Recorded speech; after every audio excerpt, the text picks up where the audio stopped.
Have you ever just sat on a beach watching the waves crashing into the shore and retreating back out to sea? Have you noticed driftwood or shells being dragged back out, not knowing where they would end up next? Every morning I sit here, looking out into the ocean where the gray sky meets the dark water on the horizon. I wait to see one of them wash in with the tide, drifting up onto the hard-packed sand. As soon as I see them, I run from my position, grabbing them and dragging their limp bodies further up the beach, laying them to rest in the soft sand near the brush-filled dunes. That's when I set to work. It's a ritual I've performed since I was a child, being trained by my father just like his father did for him. I look down at the naked body, always different. Sometimes a man, sometimes a woman, ranging from a younger adult to decrepit and old. Some have been thin, some obese. Once the drifter was missing a leg, making the ritual difficult to perform in its entirety. I make do, though. I lay them on their backs, feet facing land, and head to the water, their arms stretched out to their sides, in a crucifix position. I know I have to work quickly before they wake up. I've never had the misfortune of seeing it before, but have been told the stories of what happens if they wake before the ritual is complete. The entire island could be erased in the blink of an eye. Generations of work, my bloodline, all for naught. I'm getting distracted, sorry. The ritual. While in the crucifix position, I start the runes. Beginning with each hand and foot, I carve the same sequence going inward towards the body from the tips of the fingers and toes, moving counterclockwise from the left hand to the feet and finishing with the right hand. The work is methodical. My knife moves with a determined precision, honed with 20 years of practice. Their blood flows blue, staining the sands with an almost neon hue. A scent of ammonia lingers with it. When every limb has been carved, I start at the top of the head, moving from the small bump in the middle of their forehead down toward the chest. They bleed much more when I get to the neck, as one of the runes must cut right across the vein. Their blood sprays, leaving a shower on the surrounding sand. Some days it mixes with the drizzle of rain, creating a bluish mist that floats across the beach. Finally, the runes are finished. The ritual is almost complete. I lay my knife down and wipe my hand across the drifter's throat, making sure I have enough blood to finish. I swipe their blood across my own forehead, leaving a horizontal line above my eyes, then drawing a vertical line under each of my eyes. This is my war paint. I alone stand against these terrors, protecting my island community and by extension, the world. The preparations are done. I pick up the knife once more and walk to meet the crashing waves. The final step. My hand dips under the salt water, opening with my palm up. The waves crash in, and as soon as they begin to be pulled back to the sea, I swipe the knife across, letting my own blood flow freely and mix with the water. This is the final offering, the plea to whatever gods rule over the sea to end this monstrosity and keep us safe. The salt water stings as I bring my hand back up, the cold air adding to the pain. My feet slide across the sand as I walk back to the drifter, lifting the knife, still dripping with the mix of my blood and salt water. I plunge it into the middle of the drifter's chest, into the diaphragm. The same reaction every time. Their eyes snap open, a final, desperate gasp for air. All in vain. I've severed the muscle that allows them to draw breath.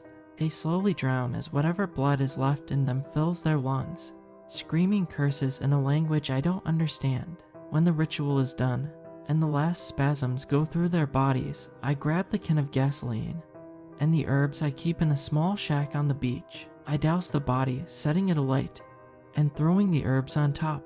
Like sage for cleansing spirits, the bundle of lavender and catnip smolders, sending wisps of their scent through the air. With this, the drifter is cleansed, and the island safe once more. I head back to the village, taking the beaten path carved into the brush by the generations before me. I exchange nice pleasantries with others as I pass by.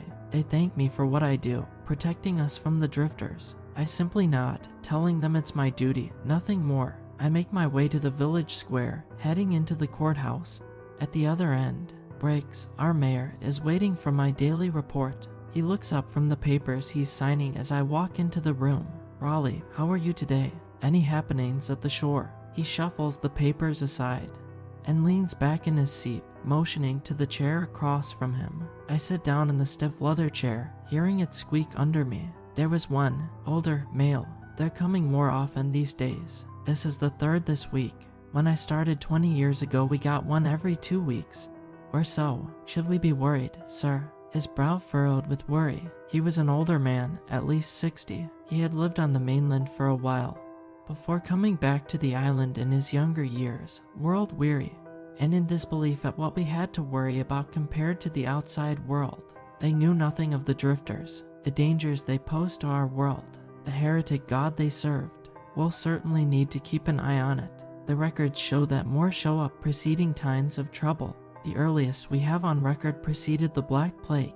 They were at an average of 2 drifters per day, with the highest number being 5 washing up at once. Your post was manned by 5 watchers around the clock, making sure none went uncleansed. We must be vigilant, make sure this doesn't become a problem like then. Do you think there could be something terrible on the horizon? I asked. I was the only one trained in the ritual. My father had me to help when he was my age, and his father and brothers before him, but I was alone. I had taken no wife, had no living children, and my only brother was killed as a child. If they began washing up more often, I was the only defense. As of yet, there's no way to tell. We simply must pay attention, find someone from the village that shows promise, take them to be trained. You may need help, he answered, waving me off. I got up to walk out. Wally, I turned back, giving him a questioning look. He dug around in his desk drawer before withdrawing a long, thin blade in a black scabbard. He pulled the blade out of the sheath by a few inches, showing me a startlingly pristine edge with the runes I use inscribed on it. He sheathed it again and handed it over to me. This has been handed down from elder to elder. If the time comes when there are too many, use this. It allows the ritual to be bypassed. I bowed and thanked him as I took the saber. In all my research and learning about my position, I had never heard of this. We had always been told the ritual was the only way. I headed out and back to my house, lost in thought as I walked. I was shaken from my daydreaming by screaming coming from down the path, the direction of the shore. Raleigh, Vale, one of the village teenagers. She was shouting for me in a panicked voice, fear rising to overtake any other emotion. Quick, you have to go to the shore. What's going on? I stopped her as she ran up, panting for breath. She leaned over and grabbed her knees, gasping. Another one, a drifter. Some of the kids were playing in the water, and it washed up. She wheezed. Damn, I didn't even wait for her to finish. When she said drifter, I took off, sprinting with all the energy I had. They never washed up past noon, rarely ever after daybreak even. 2 in one day. This is bad. If one wakes up while I'm not there, ruin would follow. Thankfully, it wasn't far to the shore. As I passed over the dunes, I saw the children gathered around it. The drifter this time appeared to be a woman, old and covered in wrinkles. One of the children had a stick of driftwood they were using to poke at it, nudging it as the waves lapped around. Stop, I shouted, waving my arms as the children continued poking. They looked toward me, a quizzical glint in their eyes. Get the hell away from it. It happened in slow motion. The drifter's eyes opened. Their unearthly green hue, like emeralds reflecting a blue sea, shined through the haze. I saw the sharp teeth bare themselves, and the hands reach for the nearest child. Long claws tore skin, and red blood mixed with ocean spray. I heard the boy scream in pain before turning to a low gurgle, as blood filled his throat instead. I wasn't thinking. Instinct took over, and I drew the blade I had just been given. The runes reflected the gray sky, the sharp edge of the blade shining like the sea. I jumped at the drifter and plunged the blade between its neck and shoulder, stabbing downward through the chest and into the gut. It let out a high screech, and the wind around picked up, intense howling echoing the drifter's cry. The ocean churned in response, sea foam churning into madness. We're calm. Small waves were before. Die, I screamed. I plunged my hand down into the wound, covering it in blood and painting my face with it. I withdrew the sword, quickly slicing my palm and dipping it into an incoming wave.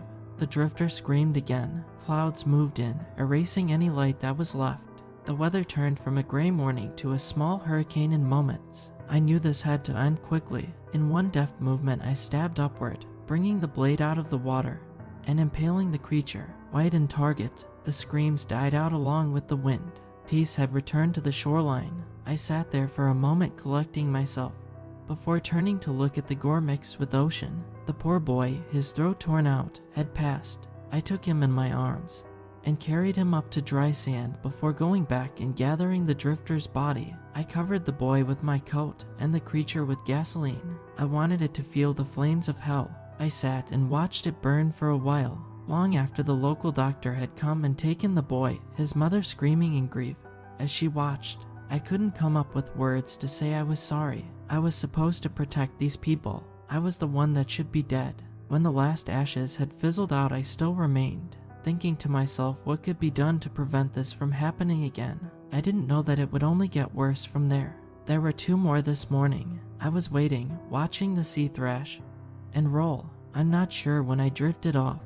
The same nightmare that kept me up the night before covered me again, leaving me in fits. I saw the boy's corpse laying in the waves, blood being pulled out with the sea foam. Suddenly the clouds started rolling in, wind whipping up sand and spray. I saw lightning flash down the shoreline and felt the thunder boom in my chest immediately after. Something was coming. The waves grew taller with each one that crashed to shore. When I looked closer, I saw that it wasn't just water hitting the shore. Drifters, hundreds of them, all tangled into each other in the waves, piling on top of each other as they hit the shore. Levees made of bodies started to block the waves. Suddenly the sky opened above me. The wind stopped. The ocean calmed. The drifters lay in their piles, sleeping like the dead. The eye of the storm. Just as soon as it started, it was over. A million eyes snapped open at once. Their screams layered each other, creating an unholy chorus as they awoke and began flooding inland. Right before the flood, I caught a glimpse of the horizon. Gray clouds mired above rolling waves. Through the rain and wind, I could see something moving against the sky, wading through the depths of the water towards my home. I had seen pictures of skyscrapers, and this dwarfed them. Just as it began to become clear through the sheets of rain, a bolt of lightning struck in front of it. I woke with a start, jumping from the sand and looking in the direction it had been. The flood was gone. The day was gray, but still, just a dream. I shook the sleep from my eyes and resumed my vigil. I spotted one washing in with the waves. Male, middle-aged, other than the bump in the middle of their forehead and the long, claw-like nails. He could have passed for a normal islander. I set to work and was almost done with the carving when I heard a voice from behind me. There's another one. I looked up, startled. Nobody else came out here this early. After what happened, I didn't think anyone would ever come here again. I was surprised even more to see that it was Vale, now nodding towards the shore a ways to my left. I followed her gaze and saw another motionless form crumpled there, sea foam washing over. Damn it all, I muttered. Time to kill 2 birds with 1 stone. I left the one I was working on and walked over to the new arrival. Before grabbing this one, I dumped my hand into the water and sliced my palm, completing this part of the ritual ahead of time. As I began to drag the body back towards the first drifter, Vale ran up and grabbed the other arm, helping me along. It wasn't your fault, you know, she said, grunting with exertion. I was nearby when they found it. I should have told them to get away before I came to get you. I didn't even think they would do something like that. Don't blame yourself, I replied, letting go of the new drifter and kneeling down next to the first. I took out my knife and plunged it into the diaphragm. The piercing scream began, then died out quickly. The new drifter didn't stir. If they're showing up more often, you're going to need help, she said again, still watching as I doused the first one and struck a match. Teach me, I can handle it. I didn't answer her, but threw the match down and started carving the new drifter. Small sizzles could be heard as ocean spray and light rain hit the burning body. I could still feel Vale's eyes on me, intently watching my hands work the knife through skin, carving my legacy and a living canvas. When the runes were done, I beckoned for her to follow me to the water. She stood beside me as waves lapped over our feet. I looked out at the gray sky and rolling sea, remembering the moment my father brought me out here, how he had carved the runes, then walked me out to the water. Have you ever lost someone, Vale? I asked her. She seemed taken aback by the question at first and looked down at the water as she pondered it. You knew my mother, she said. You know I lost her. You didn't know your mother. She died giving birth to you. Have you ever lost anyone you truly knew and loved? I shot back. Then, no, I guess I haven't. I sighed and unholstered my knife, turning toward her. If you take this on, you will lose someone you love, maybe more than one. That's what we give up in order to protect the island. Are you prepared to take that on? She seemed scared. I couldn't really blame her. She saw the aftermath of what happened yesterday. She knew what we would be dealing with. But underneath the fear there was a desperation. Desperation to prove her strength and protect others. I am, she finally answered after staring out at the forming waves. What do I have to do? You're not of my bloodline, but there are certain cases where others can be allowed in to take over. I looked down at my hand, the cut already clotted with blood. I swept the knife across to reopen it. Come, we have to go further out. When we were waist deep in the water, I handed her the knife. Cut your palm and hold it open, I said. She winced as the sharp edge of steel sliced her hand. The blood flowed quickly, dripping into the water and leaving a red cloud. I held my hand above hers, making a fist and squeezing so a trickle of blood fell onto her cut. I then opened my own palm, placing it flat on hers so our cuts aligned, and took her hand under the water. She drew a deep breath in through her teeth as the salt water hit open flesh, but composed herself quickly.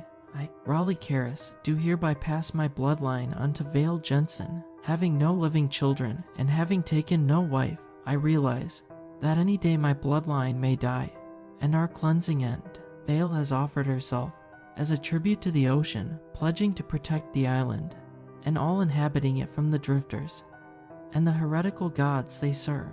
Do you accept this duty, Vale? Yes, she replied. I motioned for her to walk further into the water, letting go of her hand. She looked at me, asking how far. Until the sea takes you, I replied. She nodded, walking further. At about 10 meters out, she was completely engulfed, going under the water. She came up moments later, walking back to my position. Her usually wild, curly hair was now limp and soaked around her shoulders. She shined with a new purpose as she rejoined me. You are aware that with this acceptance you may never leave the island, being the first and last defense against the unknown. You know that the ocean requires a heavy toll for your service and the power bestowed upon you. Do you still accept? I hoped she would say no, but knew in my heart she couldn't. It was the same feeling I had thinking back to when I took the oath, my father standing in my place. Once you had the notion to take on this duty, it never left you. Yes, she said again. Vale Jensen, by my power and authority, being the last remaining of my bloodline, I surrender you to the sea. Today you are born anew in the salt and brine of the ocean. I withdrew my hand from the water, turning my fingers down so the mix of salt water and blood coated my fingertips. I drew the rune of rebirth on her face, a clockwise spiral ending in a smaller spiral spinning counterclockwise from the center, the ever-flowing dichotomy of life and the sea. I swear to serve with my life, she replied, giving a small bow. We'll start your training tomorrow, I told her. For now, I will finish this ritual. You will walk back to the village and stand in the square until I return. Tell anyone that asks. You are now my apprentice. Yes, sir, she said, walking back up the beach. I sighed as she left, taking myself back up to where the newest drifter lay on the sand. I kneeled next to it, hefting my knife once more. I placed it above the diaphragm, one hand holding it steady while the other was poised above it, ready to thrust downward. I bowed my head, closing my eyes, and whispering a prayer. Protect her. Let me be the father to her I could never be to my own daughter, I muttered, my hand raised up, tensing at the expectation of pain. When it hit the knife handle, I was more surprised to feel the hand on my wrist as it moved downward. My eyes snapped open to see the drifter grabbing on, holding my hand back. Our numbers are infinite, it said. We serve, and we will be rewarded. We will devour you, drown you in the blood of your loved ones. We are vast as the ocean, and relentless as the waves. We will break you. The pure hatred in its eyes terrified me. I had never seen anything like it. The pure, dripping spite. It bore through my skin and into my soul. It despised me, and that cold, unfeeling stare almost seemed to freeze the entire world. I forced myself to move as it opened its mouth wide to scream, making the wind pick up and clouds go dim. My other hand plunged the knife in. Its screams turned to wet gurgles as it drowned, choking on blood. I fell back in the sand, shaking.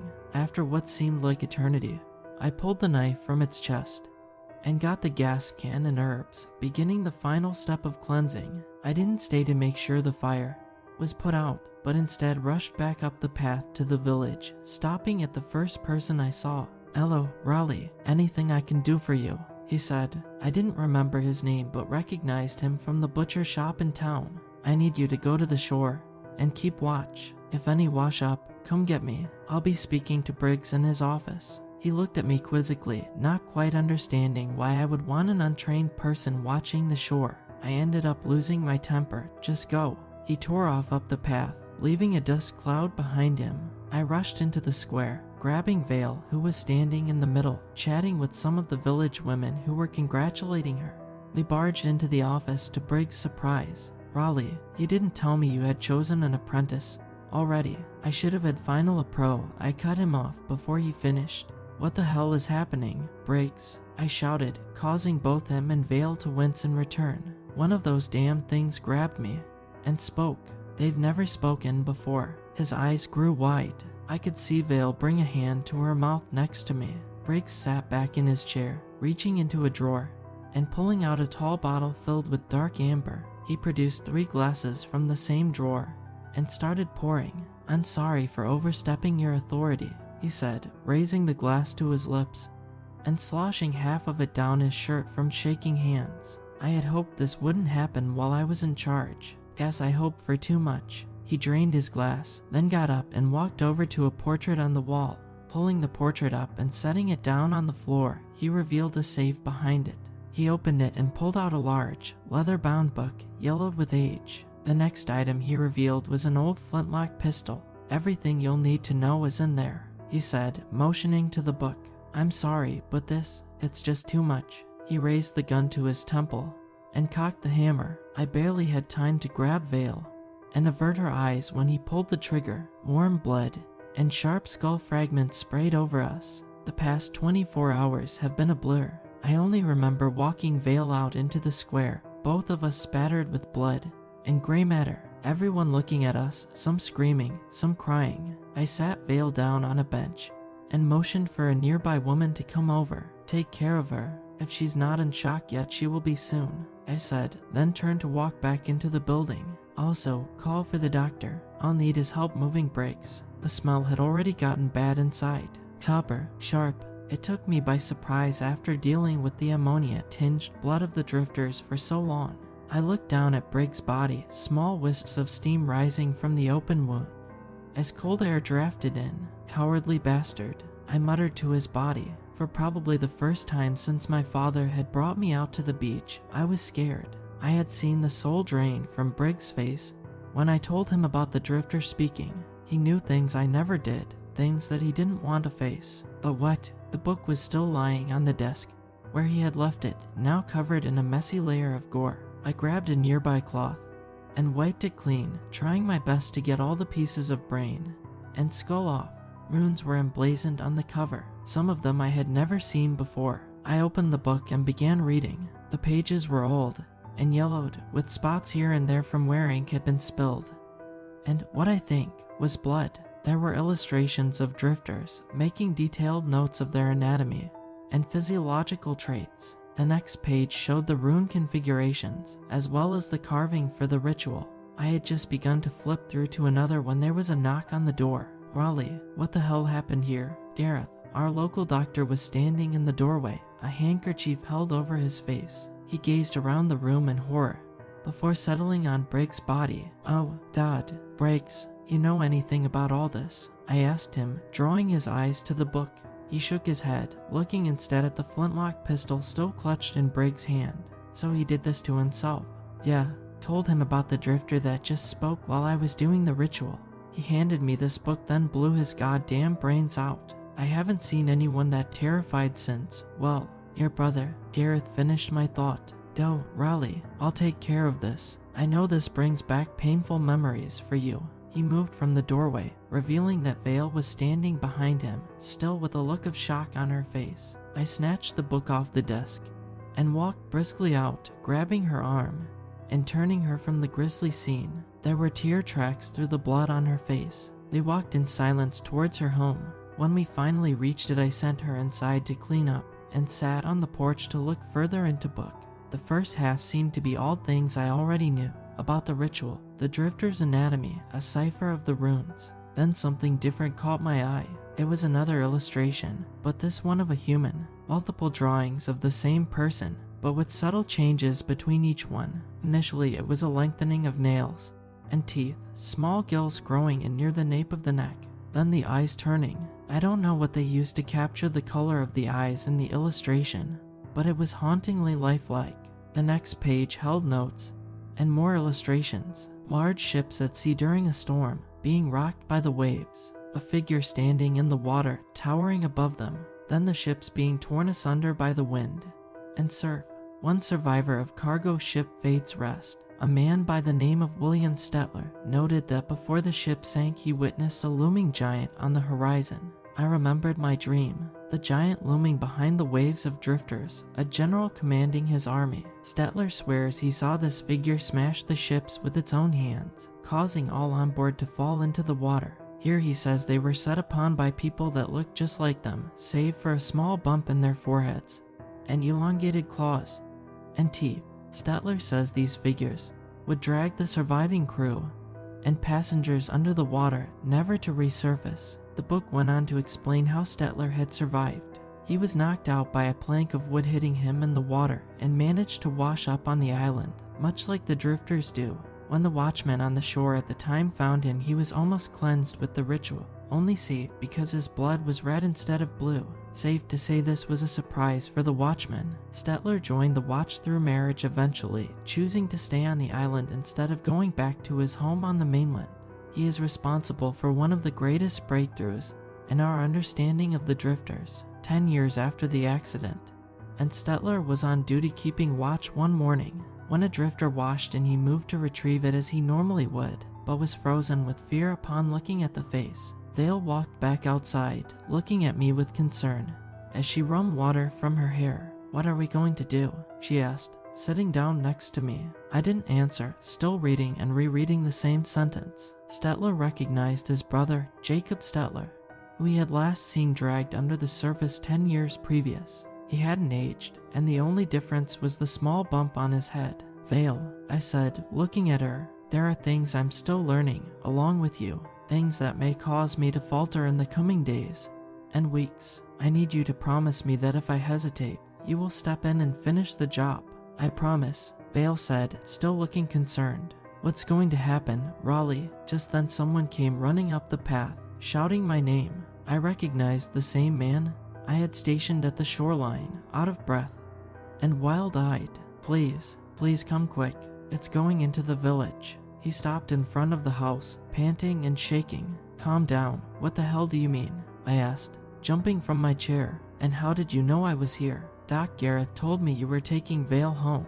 I saw Briggs." He almost looked like he was going to vomit when he said it, thinking of the mess in Briggs' office. "A drifter washed up on shore. I saw it and started coming to get you, but then it spoke to me. It asked where you were." "Raleigh." "Hell," I said, beginning to gather my things and start back toward the village. He stopped me again before I could walk off.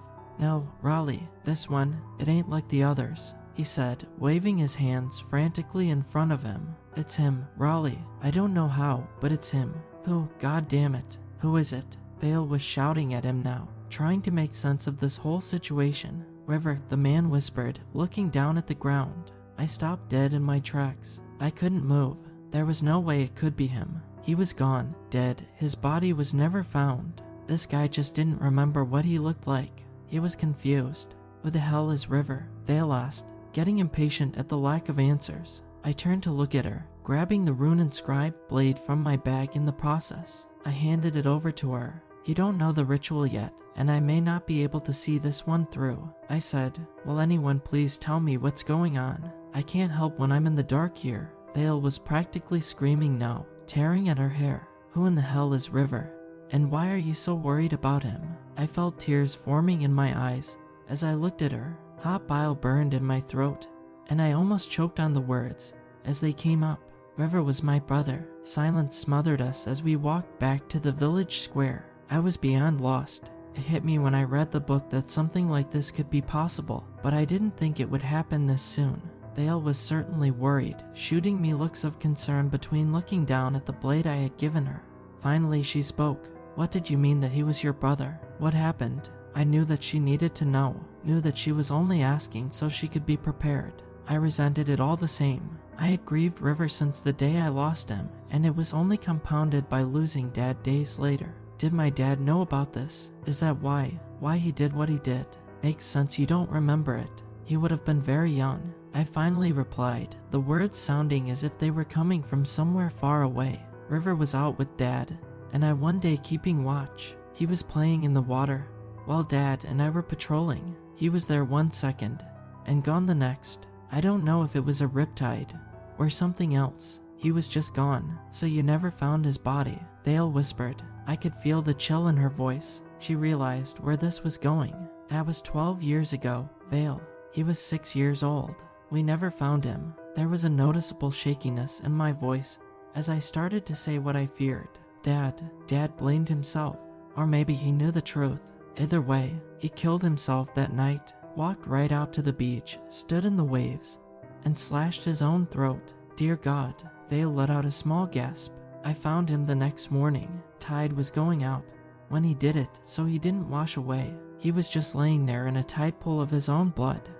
My voice cracked, remembering that day. I could still feel the cold rain stinging as it hit my skin, the wind scraping my face, sitting in the pool of his blood and shaking him, hoping he would wake up.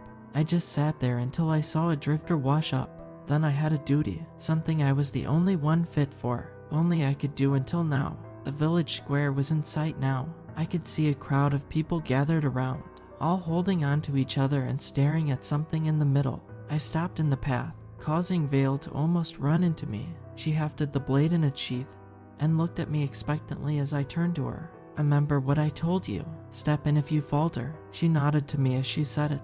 If she was scared, she wasn't going to show it. Her gray eyes like the steel of the blade. She was well suited for this. If I make any sign of weakness, of not being able to do this, kill it, I said, reaffirming. If can't promise emotion won't get the better of me. If I move to stop you, cut me down. Raleigh. She looked shocked at this, but the resolve returned moments later. Okay. They walked the remaining 100 yards or so into the square, the crowd parting as we came. As the last of them moved, I could see what they had been staring at. A boy, no older than the day he had disappeared, standing in the middle of the square. He had the signature bump of the drifters, and pointed fingernails, and teeth. Nothing had changed. He still had the short-cropped haircut that Dad had given him just days before he disappeared, and I could see the small slits in his neck where gills had taken shape.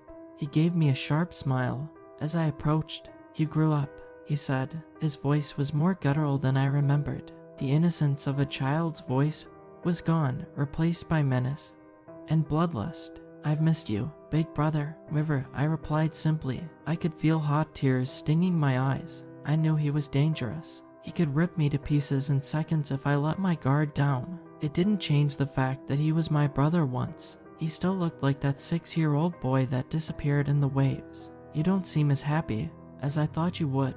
I was hoping for more of a reunion, he replied. He looked around at the crowd that was still looking on, staring at him in horror. What? I feel like you're all scared of me. What happened to you, River? I managed to choke out. I was showing weakness. No doubt he would try to take advantage of this. The ocean takes us all, eventually, he replied. Some of us earlier than others. You and Dad didn't keep your eyes on me, and now here I am. I've come back for you though. I wanted to show you all the wonderful things I've learned, all the amazing sights and feelings. They've taught me a lot in these few years I've been gone. Who? I asked. The others like me, of course. There are quite a few of us, as I'm sure you've noticed in the past few days. We've been busy, recruiting, creating, swelling our ranks. We bring more to him and he makes them like us. I'm sure I can put in a good word for you all. River, this isn't you. I was talking more to myself at this point than him. I didn't want to believe this was what my brother had become.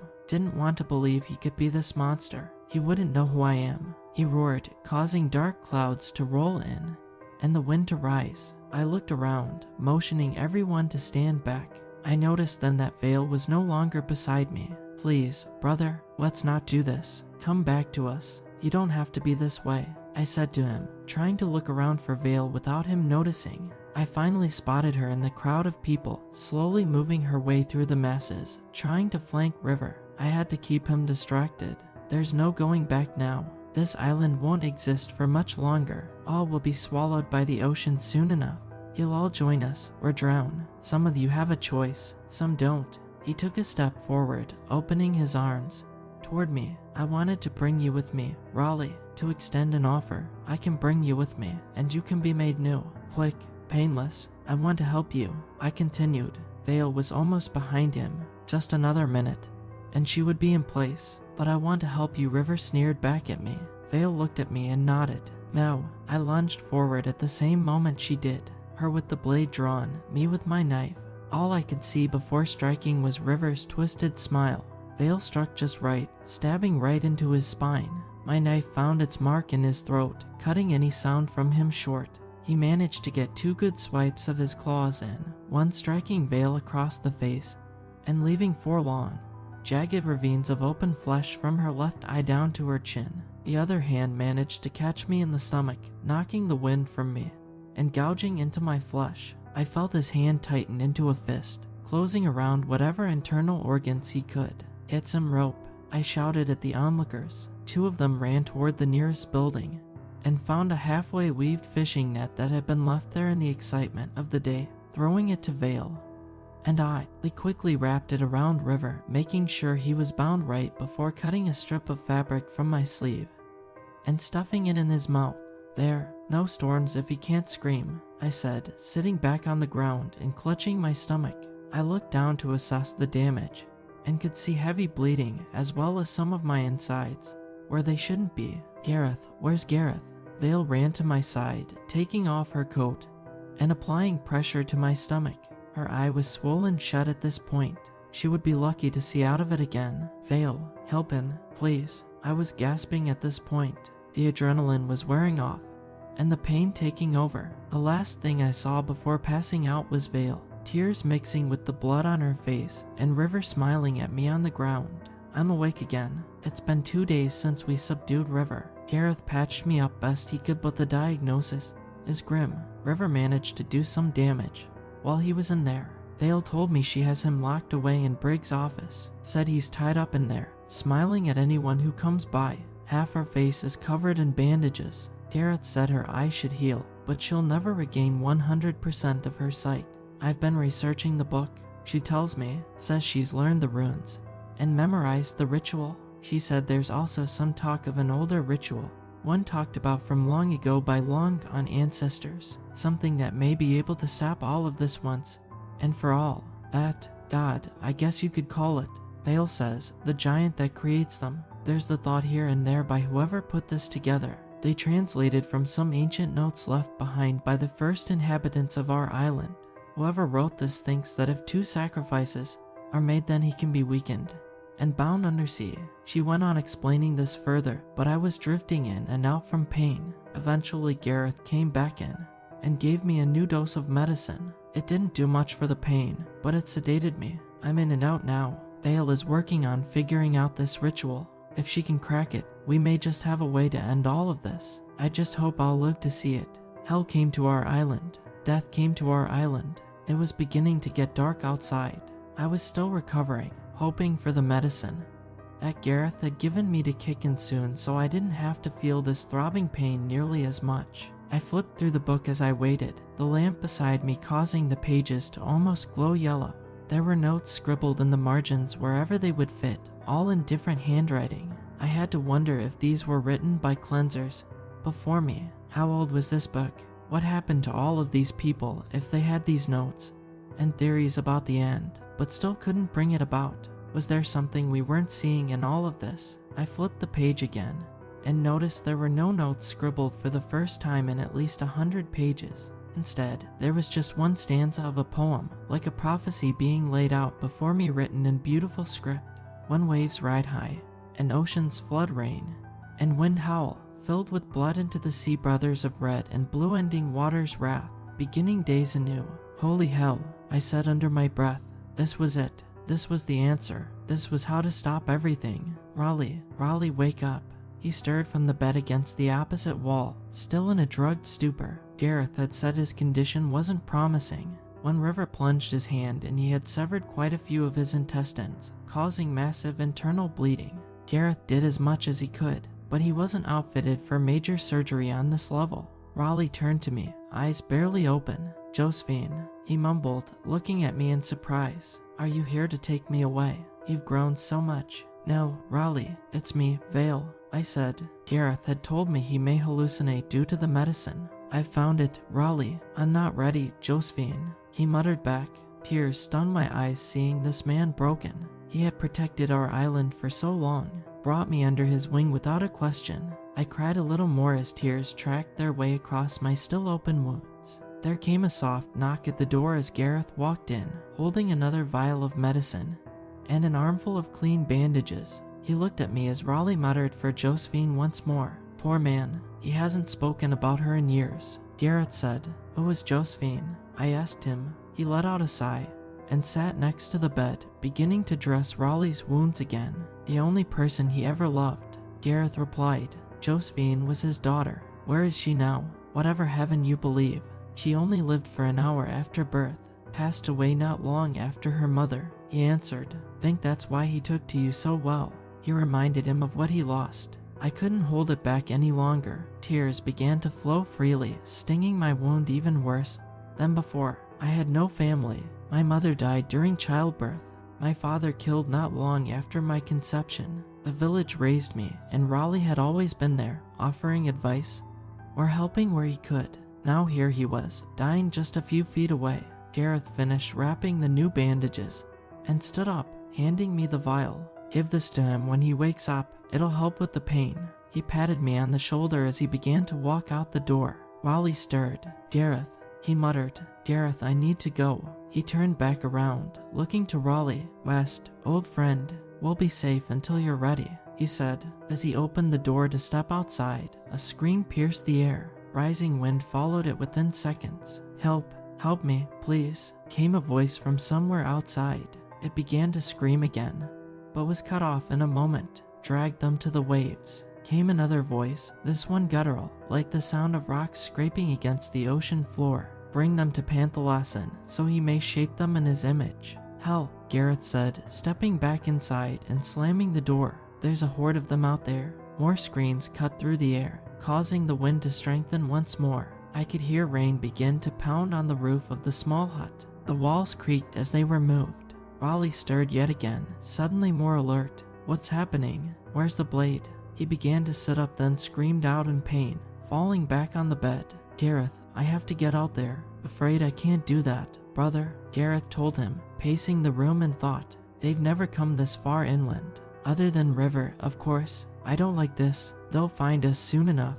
As if on cue, the door was kicked open. A towering drifter barged his way in, claws tearing at the doorframe. It screamed at the sight of them, bringing more heavy rain onto the hut. "Back away, Gareth," I whispered, moving my hand down to the blade still sheathed at my side. He dove aside, leaving a straight path. I had to make sure I was on target, even with my crippled eyesight. I drew the blade slowly, leaning forward and focusing on the diaphragm area, just like Raleigh had showed me that day on the beach. It ran forward, rushing at me with arms held wide, claws brandished. I lunged forward, stabbing up toward it. I missed. It screamed in pain as the blade struck in the middle of the ribcage, above the diaphragm. I heard the bone crack as it was cleaved in two. The drifter fell on top of me, teeth gnashing.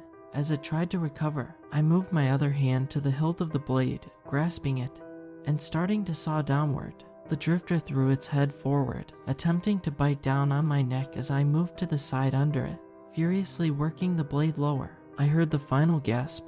As I hit my target, the drifter collapsed, twitching. Gareth ran forward to help roll it off of me as I pulled the blade free, splattering blue blood on the walls. "Vale, are you okay?" Raleigh asked, sitting up slowly this time so as not to hurt himself.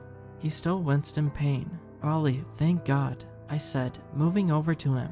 "Look, I found how we can stop this. We have to get River." I grabbed the book from the table nearby, flipping to the poem. I shoved it toward Raleigh to read.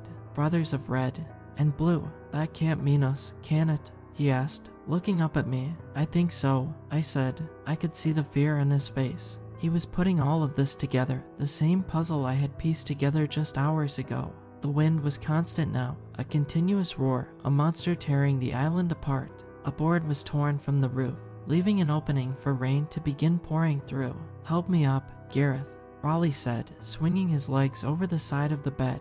"We need to go get my brother." I hefted the blade, getting ready to make our run across the square. Gareth stood, holding Raleigh up on his shoulders. We exchanged a small nod before running out of the hut and into the chaos. The square was bathed in red. Drifters were dragging bodies out of homes, taking no care if they cut them open or not. Anyone that resisted was torn open, treated as a game by the attacking monsters. I could see one in the distance grabbing a woman away from her screaming wife, slashing her throat so blood covered the woman she loved. It let out a demented laugh before lunging at the other woman. We made our way through, dodging what we could and trying to cut through what we couldn't. We finally reached the door of Briggs' office, busting it in and charging through. River sat there in the center of the room, staring toward us, a smile playing behind the gag over his mouth. "Grab and run," I said, looking towards Gareth and Raleigh. I took hold of the chair River was in and began dragging it out into the storm. We tried to go around the perimeter of the square and toward the path to the beach so as not to be seen. The drifter chased someone out into our path, stopping as it saw us. I charged forward, stabbing it through the eye this time. It fell to the ground shrieking, causing the storm to strengthen. When we finally made it to the path, I saw that we didn't have far to go. The amount of drifters congregating in the island and the chaos they were bringing had caused a storm surge, bringing waves crashing just a few hundred yards away. The dunes were gone. Now the island just consisted of the square and surrounding area. "Oh, it's time, brother," River shouted over the chaos. I looked back to see he had chewed through the gag, allowing him to talk once more. "There is our God, waiting just as promised." I looked in the distance to see in silhouette on the horizon, moving ever closer to our position.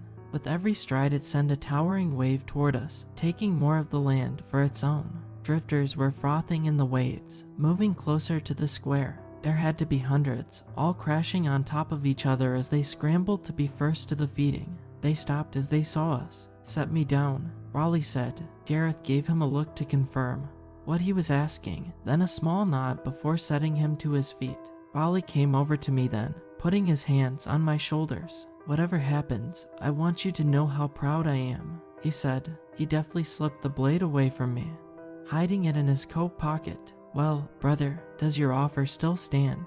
Will you take me to the sea? I thought you would never ask." River smiled, showing his sharp teeth. Raleigh walked over to him, holding his knife to the rope and snaring him. "I will let you free, but you must promise me you will not harm them." Raleigh was wheezing with the effort of standing in his own.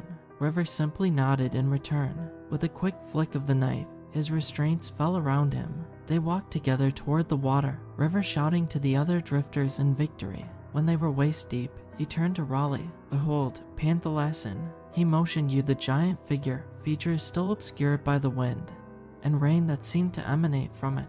"The great sea, ruler of all beneath the waves. I bring you a sacrifice, the last of the cleansing line." He turned to face Raleigh, looking at him as he did the same.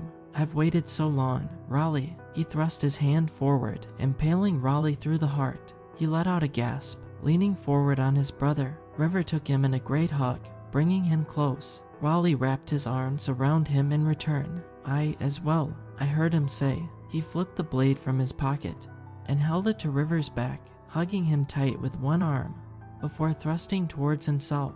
River let out a noise of surprise as he and Raleigh were joined by the blade.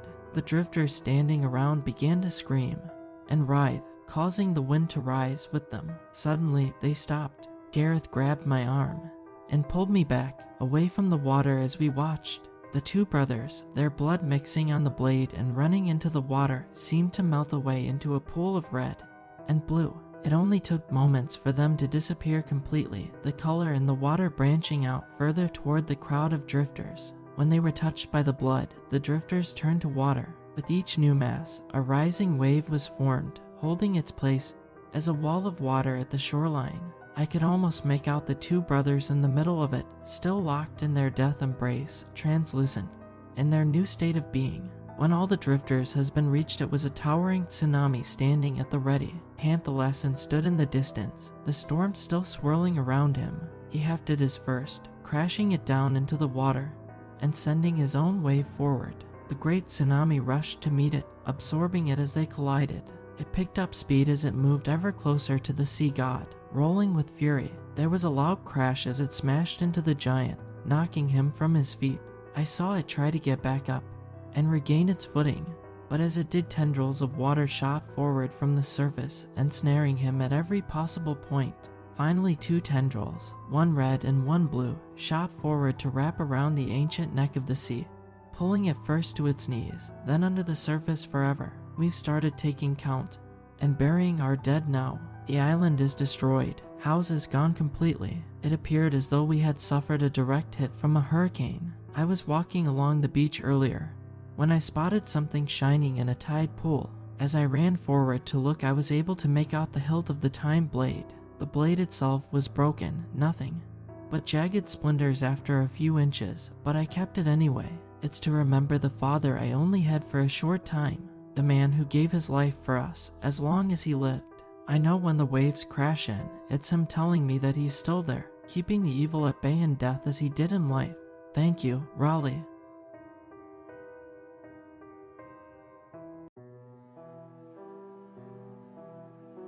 They call it the dead stretch, the grizzled old-timer on the diner stool beside me said, a sun-beaten John Deere cap shifting slightly on his whiskered head. He punctuated this with a slurp of coffee which he drank like a dog takes water, lifting the steaming mud to his lips only for his tongue to dart in and out like a shriveled worm, helping the java into his leathery mouth. It was late, too late to give a damn about the time, but well past dark. The diner's wrap-around windows framed a wide lot bathed in the black of night, and a drift of snow lit only by the glow of the truck stop's neon sign and the headlights of long haulers pulling in and out. I thank God for all-night truck stops. The coffee tasted like cat piss, and the eggs weren't much better, but it was a glorious break from the endless hours corralling 80,000 pounds of long-haul truck across the country. The dead stretch, I asked, puzzled. I'd driven plenty of roads, most of them as empty and treacherous as my ex-wife, and they bore all manner of strange names taken from trucker colloquialism, but I had never heard of anything called the dead stretch. Yeah, the old-timer said through a mouthful of eggs. Cuts through the Ozarks like a bad girl through a weak marriage. Empty road for 45, 50 miles. Just you and your hula girl. And those Maine woods far as the eye can see. Like you keep aware, and you'll get right through with no damn hitch. My usual route, a busy interstate which cut a fairly straight line across the state, was caught in a nasty blight of roadwork, detouring all would-be travelers elsewhere. I had scoured my glovebox map for an alternative route, which wouldn't cost me more than an hour. That's when I found a little vein of road snaking through the Ozark Mountains, a shortcut, which would, surprisingly, save me time. Not sure how I had never noticed it on the map before. When I asked the fella sitting next to me at the diner if he'd ever done it, he cocked an eyebrow and told me its unofficial title. Why do they call it that? I questioned, avoiding using its nickname. I didn't like how it felt on my tongue, like the words were squirming insects scraping to get out. The dead stretch, just one of those things. There's talk, sure, always is talk around a place like this. You hear rumors, guy sees something strange, hears something strange. No other cars around. He's bound to see something just to make the time pass quicker. I guess it took from John Hattinger. He was a drunk and hit a patch of black ice one night, jackknifed his rig straight off the road, wrapped the nose of his bedbugger around a tree. They never found his body, say he just blew right through the windshield. I shuddered at the thought, not only of shooting my truck off flat ground and blasting through the windshield like a rocket ship, but of driving a lone stretch of mountains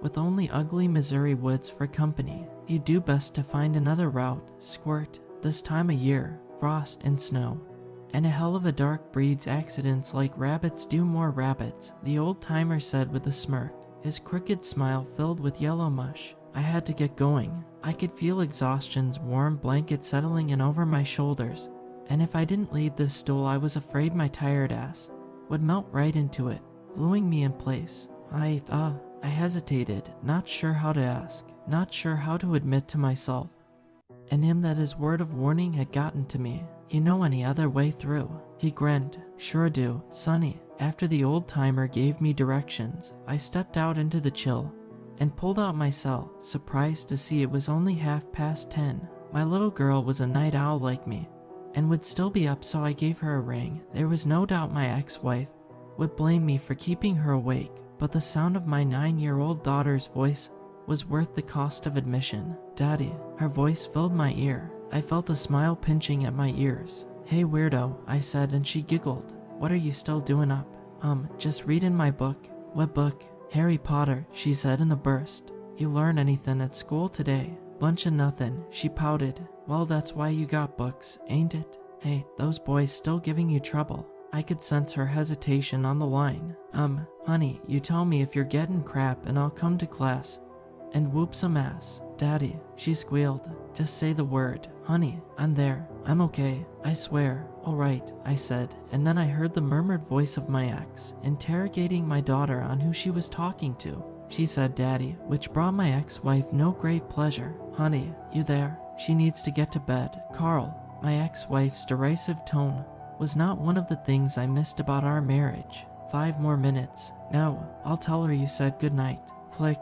The line went dead. I cursed and kicked snow. I should have pressed harder, should have done more. After all that's happened, I wish I'd just gotten to say goodbye to my little girl. 20 minutes later I was on the road, a 6-lane highway with sparse traffic scrolling by beneath my feet, the great beast of my truck humming gently as it carried me up the safer road the old-timer had recommended. I was making decent time and was ultimately glad I had heeded his advice and avoided the dead stretch. I was behind an hour or 2, but I always valued my safety over time. Speeding was never worth sparing some change on your clock. I felt good, tired, but good. Then I saw the flares, little beads of light burning through the haze of snow spiraling down out of the black heavens. As I drew closer, I saw the extent of the damage. The flares drew a crude outline around an ancient pine tree laid across the road. This massive obstruction blocked all 6 lanes of traffic, a snarl of roots dangling from one end, a spread of pine branches from the other. There was a state trooper in his cruiser directing people to turn back, and when I asked, he told me the road crews wouldn't be out to clear it until morning. I was screwed, late, tired, and screwed, and there I sat, cursing God's name as I flipped ass back the way I had come, back toward the road that would take me up the dead stretch. The dead stretch was a narrow strip of 2-lane blacktop, slick with ice, which carved a path through the rocky, wooded Ozark Mountains. It rose at a steep incline, carrying me up into the mountains and toward my destination. I eased back on the gas, remembering the old-timer's story about that guy who wrapped his truck around a tree and drove with both hands firmly on the wheel. There was no other traffic. I was totally alone, and then I wasn't. I saw the first shape about 12 miles up the road. I'm not sure of altitudes, but I was high up. The road curved here and there to accommodate the craggy landscape, and a high-visibility metal retainer ran along the lane, which streaked along a sheer drop. The snow had thickened, well on its way to becoming a full-blown blizzard, and my visibility was shrinking to the 15-foot cone of light my brights lanced ahead. I was approaching one of those curves in the road when I saw it. The road, which was planning to take a harsh left just ahead, ended abruptly in a collage of high-visibility warning signs telling me to turn. I had plenty of time to make the curve and had eased the gas even further back, slowing to a crawl, when I saw the spider-like shape skitter over the reflective signs. It was lithe and quick, moving on a multitude of stick-like, jagged limbs which carried its furry brown body like a monkey from here to there in the blink of an eye. My headlights caught its eyes, and they glowed like white-hot pinpricks, and then it was gone, slithering over the signs and disappearing down the face of the cliff. My heart shot into the red line, thudding in my chest like the strides of a racehorse. I could feel my throat tightening, could feel fear squeezing my heart in its icy grip. My truck was still shooting forward, straight towards the edge of a cliff. And the thing I had seen. I pumped the brakes in time, skidding safely to a stop. Without the thrum of my engine, the howl of the wind tightened, beating in on the sides of my cab with a frozen fist as I sat there, knuckles white, hands wringing the steering wheel, trying to process what I'd just seen. No, I certainly hadn't seen anything. It was late, it was dark, and I was riding on empty with only cat piss coffee to keep me going. Thump, I jumped out of my skin and ran off into the night as a naked, screaming skeleton. No, not really. I was paralyzed in place, rooted to my seat by fear. The sound, the thump, came from the roof of my cab, hollow and powerful, like something just landed above me. I waited, for hours, for weeks, years. I looked at the clock. 5 seconds had passed, and there wasn't another sound. As fear loosened its grip on my heart, and I began to relax, I heard scratching, razor-sharp nails scraping, and clicking their way across the roof. Slow, deliberate, making their way towards my windshield. My whole body tense like an overtuned guitar string. I was vibrating with terror. It was swallowing me. I couldn't move, breathe. Finally, I managed to swallow. My throat was dry, like sandpaper. The scraping was getting closer, louder, closer. A raccoon, fat and fluffy, slid down the windshield and waddled off the hood of my truck, its tiny nails clicking and clacking as it went. It plunked down into the snow and wandered off into the night, leaving me feeling slightly idiotic. I looked around, wondering where it could have come from. A craggy escarpment, studded with trees, sloped off, and up to my right, a few of the trees were low-hanging, nearly dragging their bristly pine boughs over my roof. It must have fallen from one, just dropped, and crash. The horror came erupting through the passenger window in a sudden burst of noise and movement. I was showered in glass as the blizzard came blasting into my cab, whipping bullets of snow against my cheeks as the horror, lunged for my throat. I instinctively jerked away as its gangly, sloth-like arms swung from my neck with huge, hooked claws. It was snarling, shrieking, its pinched bat-like face twisted with hatred and primal hunger, eyes beady and black, mouth a gaping, toothless cavern of rough gums which clamped open and shut like an industrial press. The putrid reek of rot, warm and pungent, flooded the cab from those snapping jaws as its front two pincers swung wildly in a crazy attack. It resembled a spider melded with a cave-dwelling bat. It was as big as a man. Its multitude of back legs, bent and twisted appendages covered with patchy fur, kept it from ripping out my throat. It couldn't fit through the window. I was barely out of reach of those hooked razors, which swung hither and yon as it slashed hungrily for my hot blood. They tore through the cab, slashing rivets through the passenger seat, stuffing plumed out and mixed with snow. One of the razor claws caught the center console and shredded it down the middle in a burst of sparks, severing my radio and my only chance to call for help. I still had my phone, but experience told me a signal out here would be as rare as mice on the moon. The image of my daughter in a black dress, drenched in rain, weeping into her hands as they lowered my closed casket into the earth, galvanized me into motion. I howled and kicked. I kicked for my life. The powerful soles of my work boots pounded down on the horrific spider bat with all the fury I could muster. The monster screamed, a skin-crawling sound like a cat being burned alive, and slashed at my legs. One of those hooked claws caught my thigh and tore flesh from bone. Now it was my turn to scream. Agony bolted up my side as rush of blood warmed my leg. I kicked harder and harder, channeling everything into my feet, fighting through the agony as I booted for everything I was worth. The tough heel of my work boot caught the monster in its pinched snout, and I felt something crackle underfoot. I kicked again in the same spot and felt a sickening crunch, like stepping on broken glass, as the spider bat's face crumpled inward. The creature howled and withdrew into the storm, its hateful face glistening with black blood, its eyes bright and baleful as it faded off into the swirling white noise. With the storm screaming in my ear, a light dusting of snow now coating the inside of my cab, I threw my truck in gear and eased off down the road. I hit the turn as my speed picked up, slowly and surely urging my mechanical beast into a gallop. I fumbled out the map, unfurling it over the wheel, while I split my attention between the road ahead and trying to pinpoint exactly where I was on the map. I looked down at my leg and immediately regretted it. The wound was a snarl of flesh with a sliver of white bone peeking up through, drowning in blood as a hot trickle ran from my veins and coated the seat in warm syrup. I located myself on the map and my heart sank to discover I was only a quarter of the way through the dead stretch, and I was quickly approaching what us truckers sometimes called a hole in the wall. I was approaching a tunnel. As I approached the hole in the wall, a sound cut over the howling wind, a blood-curdling shriek. Then another came, joining the first, and another. Soon dozens of them were overlapping in a cacophony of madness, like a band of wolves calling to their mistress the moon.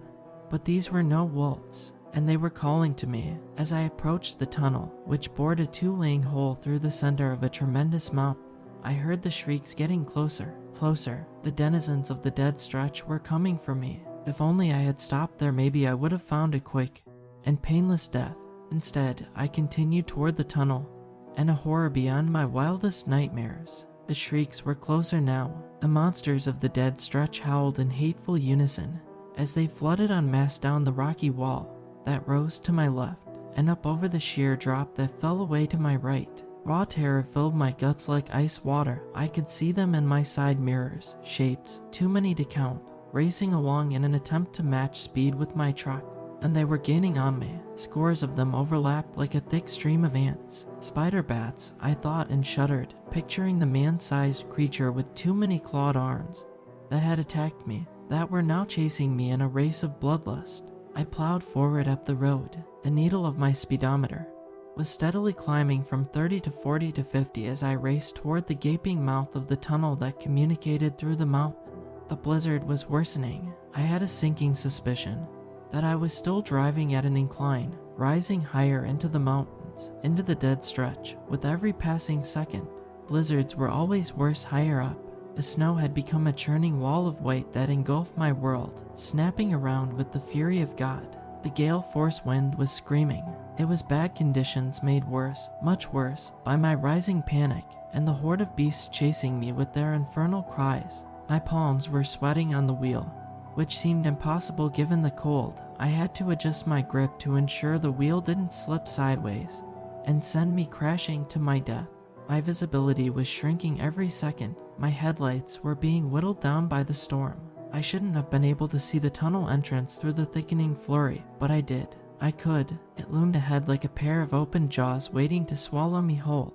The tunnel mouth reminded me of a black hole, and I felt trapped in its gravitational pull. I was panting, part cold, part fear, taking deep pulls of frosty air in an attempt to keep myself lucid as, wham, one of the spider bats landed into my cargo trailer. Then another, wham. I checked the side mirrors and saw the two multi-legged creatures clawing their way up the side of my trailed towards my cab.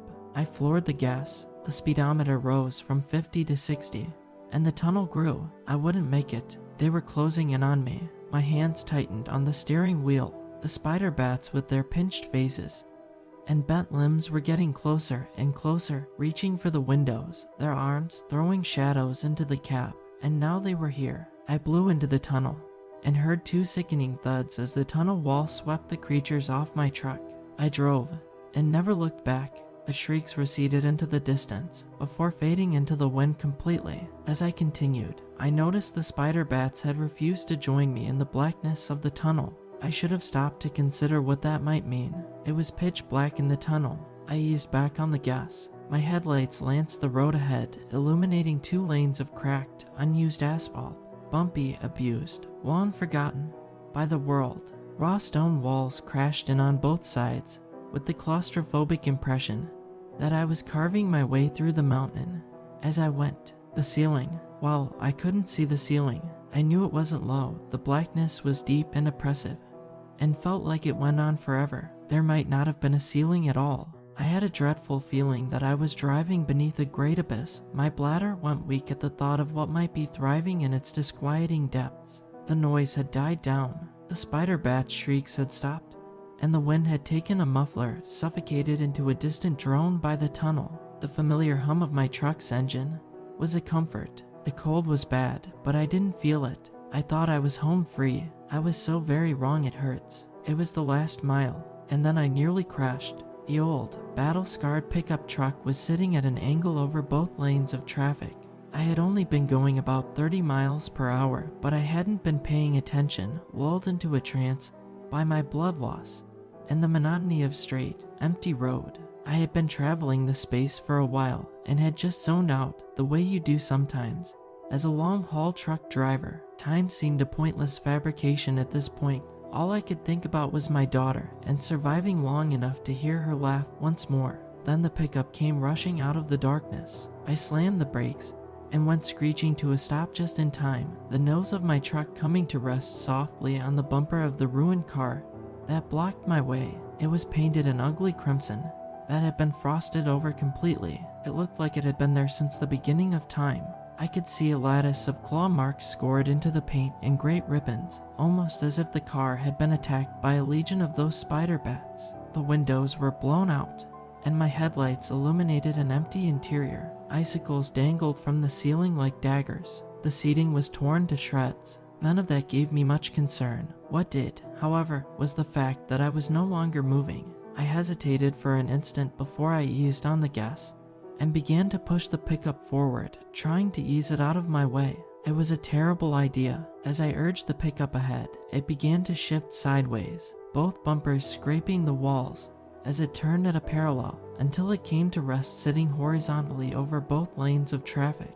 It was stuck, wedged between the walls of the tunnel, and completely unmoving. I stopped, sat there, coming to terms with what I knew this meant. It meant that in order to move past, I'd have to get out of my truck, secure the pickup to my winch, and reverse until it was dislodged and out of the way. I figured I'd also have to detach my trailer. It would only slow me down and make my journey to salvation that much harder. Damn, I realized with a start my leg was still bleeding. I hadn't severed an artery. If I had, I'd be dead already, but it was a nasty wound, and I took a moment to cinch it tight with my belt. I felt a flash of pain and grunted. Then a warm numbness settled in as the blood loss slowed. I looked back at the pickup, hesitating at the idea of abandoning the safety of my truck for the cold darkness of the tunnel. There was no point in putting it off any longer. I grabbed a flashlight and tire iron from the console and stepped out of my truck. The first thing I did was angle my flashlight skyward. I was right, there was no ceiling. The tunnel walls stretched up maybe 20 feet before opening up into a vast, ineffable cavern. I couldn't tell you how big or small the space was. My flashlight beam melted out of existence, not finding any ceiling or walls beyond the ones to my sides. I shuddered, feeling the distant but familiar terror of a child, small and tormented by the dark, or perhaps the not-so-familiar terror of a grown man caught in the belly of a mountain. I forced myself into motion before the fear could paralyze me in place. 10 minutes later, the pickup was winched and out of my way. I made tracks to my trailer, meaning to detach it. That's when I heard the noise, a chittering, like the raspy, fluttering song of cicadas. I paused, listening. It had stopped. Then I heard it again. It was coming from above me. It echoed out, fading off into silence like it had before. I swung my light to the sky. It took me a moment to realize what I was seeing. At first, I thought it might have been a riot of stars spread out across a cloudless night sky, but it wasn't. It was eyes, flowing, hundreds of them, yellow, unblinking eyes spattered across the darkness like pinpricks of light, and then they blinked in unison and chittered. Terror turned my legs to jelly at the realization that this was not many creatures with many eyes staring down at me. It was one creature, one incredible beast that inhabited the hollowed cavern of this great mountain. I had to go, right now. My trembling hand reached for the pin that would uncouple my trailer. That's when the tentacles shot out of the darkness above me. I ripped the linchpin free, releasing the trailer from my cab as a dozen tentacles, black and scaly, lanced down out of the abyss like coiled snakes snapping on their prey. They were as thick as tree branches, tipped with a sunken mouth of needle-sharp teeth. I realized the eyes were inside the mouths, sitting at the end of some awful esophagus like a tunnel of light. I screamed and batted one away as it shot toward me. It withdrew and coiled up as another tentacle came surging in from my left. I lunged for the driver's side door and felt my feet go out from under me in a bright flash of pain. There was a whoosh of hot air from my mouth as the ground slammed into me and ripped the breath from my lungs. The tentacle that had swept through my feet snapped forward. I rolled, dodging its snarling mouth even though I was suffocating. I was drowning on dry land. The air had been sledgehammered from my lungs. I forced my body into motion, pulled myself up into the cab. I could hear the chittering cry of the tentacles, and turned, batting one in a tight arc with all the strength I had. The tire iron caught the tentacle just above the mouth. Wham! It severed with a great tearing sound, like ripping paper, and I felt a hot rain of goo splatter my cheeks. The other tentacles chittered in pain and I looked up to see the squirming spaghetti shapes of dozens, scores, of tentacles come surging toward me. I dove into the cab and slammed the door, keying the ignition as a chittering tendril shot through my broken passenger window. I cried out in disgust and hacked at it with the tire iron. Warm mucus splashed the cab. A reek like moldy cheese burned my nostrils as the tentacle crumpled and splattered under my blow. I was roaring, fear, pain, and anger channeling themselves into a guttural yell as I kept hacking and hacking. The tendril fanned around, trying to withdraw, pounding into the seat's windshield. It finally retracted through the window, its mostly severed head dangling limply on gristle and gore. I keyed the engine and floored the gas. I tore the hell out of there. The tentacles buffeted my truck, hammered into it. It was like being caught in an apocalyptic hailstorm, the helpless feeling of being under assault from the sky. My truck picked up speed as I scraped by the pickup, the tentacles rocking and swaying my vehicle as I gunned it. One of the tentacles suctioned to my windshield. I popped the wipers and watched them peel it off. I could see the end of the tunnel now, could feel the world undulating beneath my feet. It felt like I was sailing stormy waters. These things were trying to capsize me. I eased the wheel to the right, pulling my truck as close to the rocky wall as I dared. I listened with sick satisfaction as the tentacles were torn away by the wall, shrieking in pain. And then I shot out of the tunnel. I had the side mirror and saw a mass of tentacles lash out after me before withdrawing back into the deep darkness of their home. The blizzard had parted like a curtain, revealing the moonscape I found myself in. I was trucking through a narrow valley carved through a rocky wood, ugly trees, drenched in frost, pressed in like bookends. Beyond them, two great mountains spread like wings of rock up into the sky on either side of me. I was high up. I could make out the mountain's peaks, dusted in cloud, and could tell that my altitude had risen substantially. The road had become a bumpy one lane crusted in ice. I doubted very much if it was even road at all. I went on like that for some time. The road forked unexpectedly. It split to the right through a narrow pass, and I saw a set of tracks in the snow, huge footprints dwindling off that way. The indentations conjured up images of a huge bipedal beast wading through a blizzard. What the hell could have made those? I thought to myself.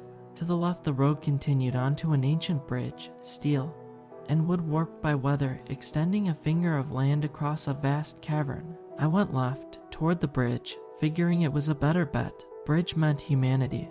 Humanity meant finding my way home. But as I drew closer, I saw the floor of the bridge had collapsed long ago.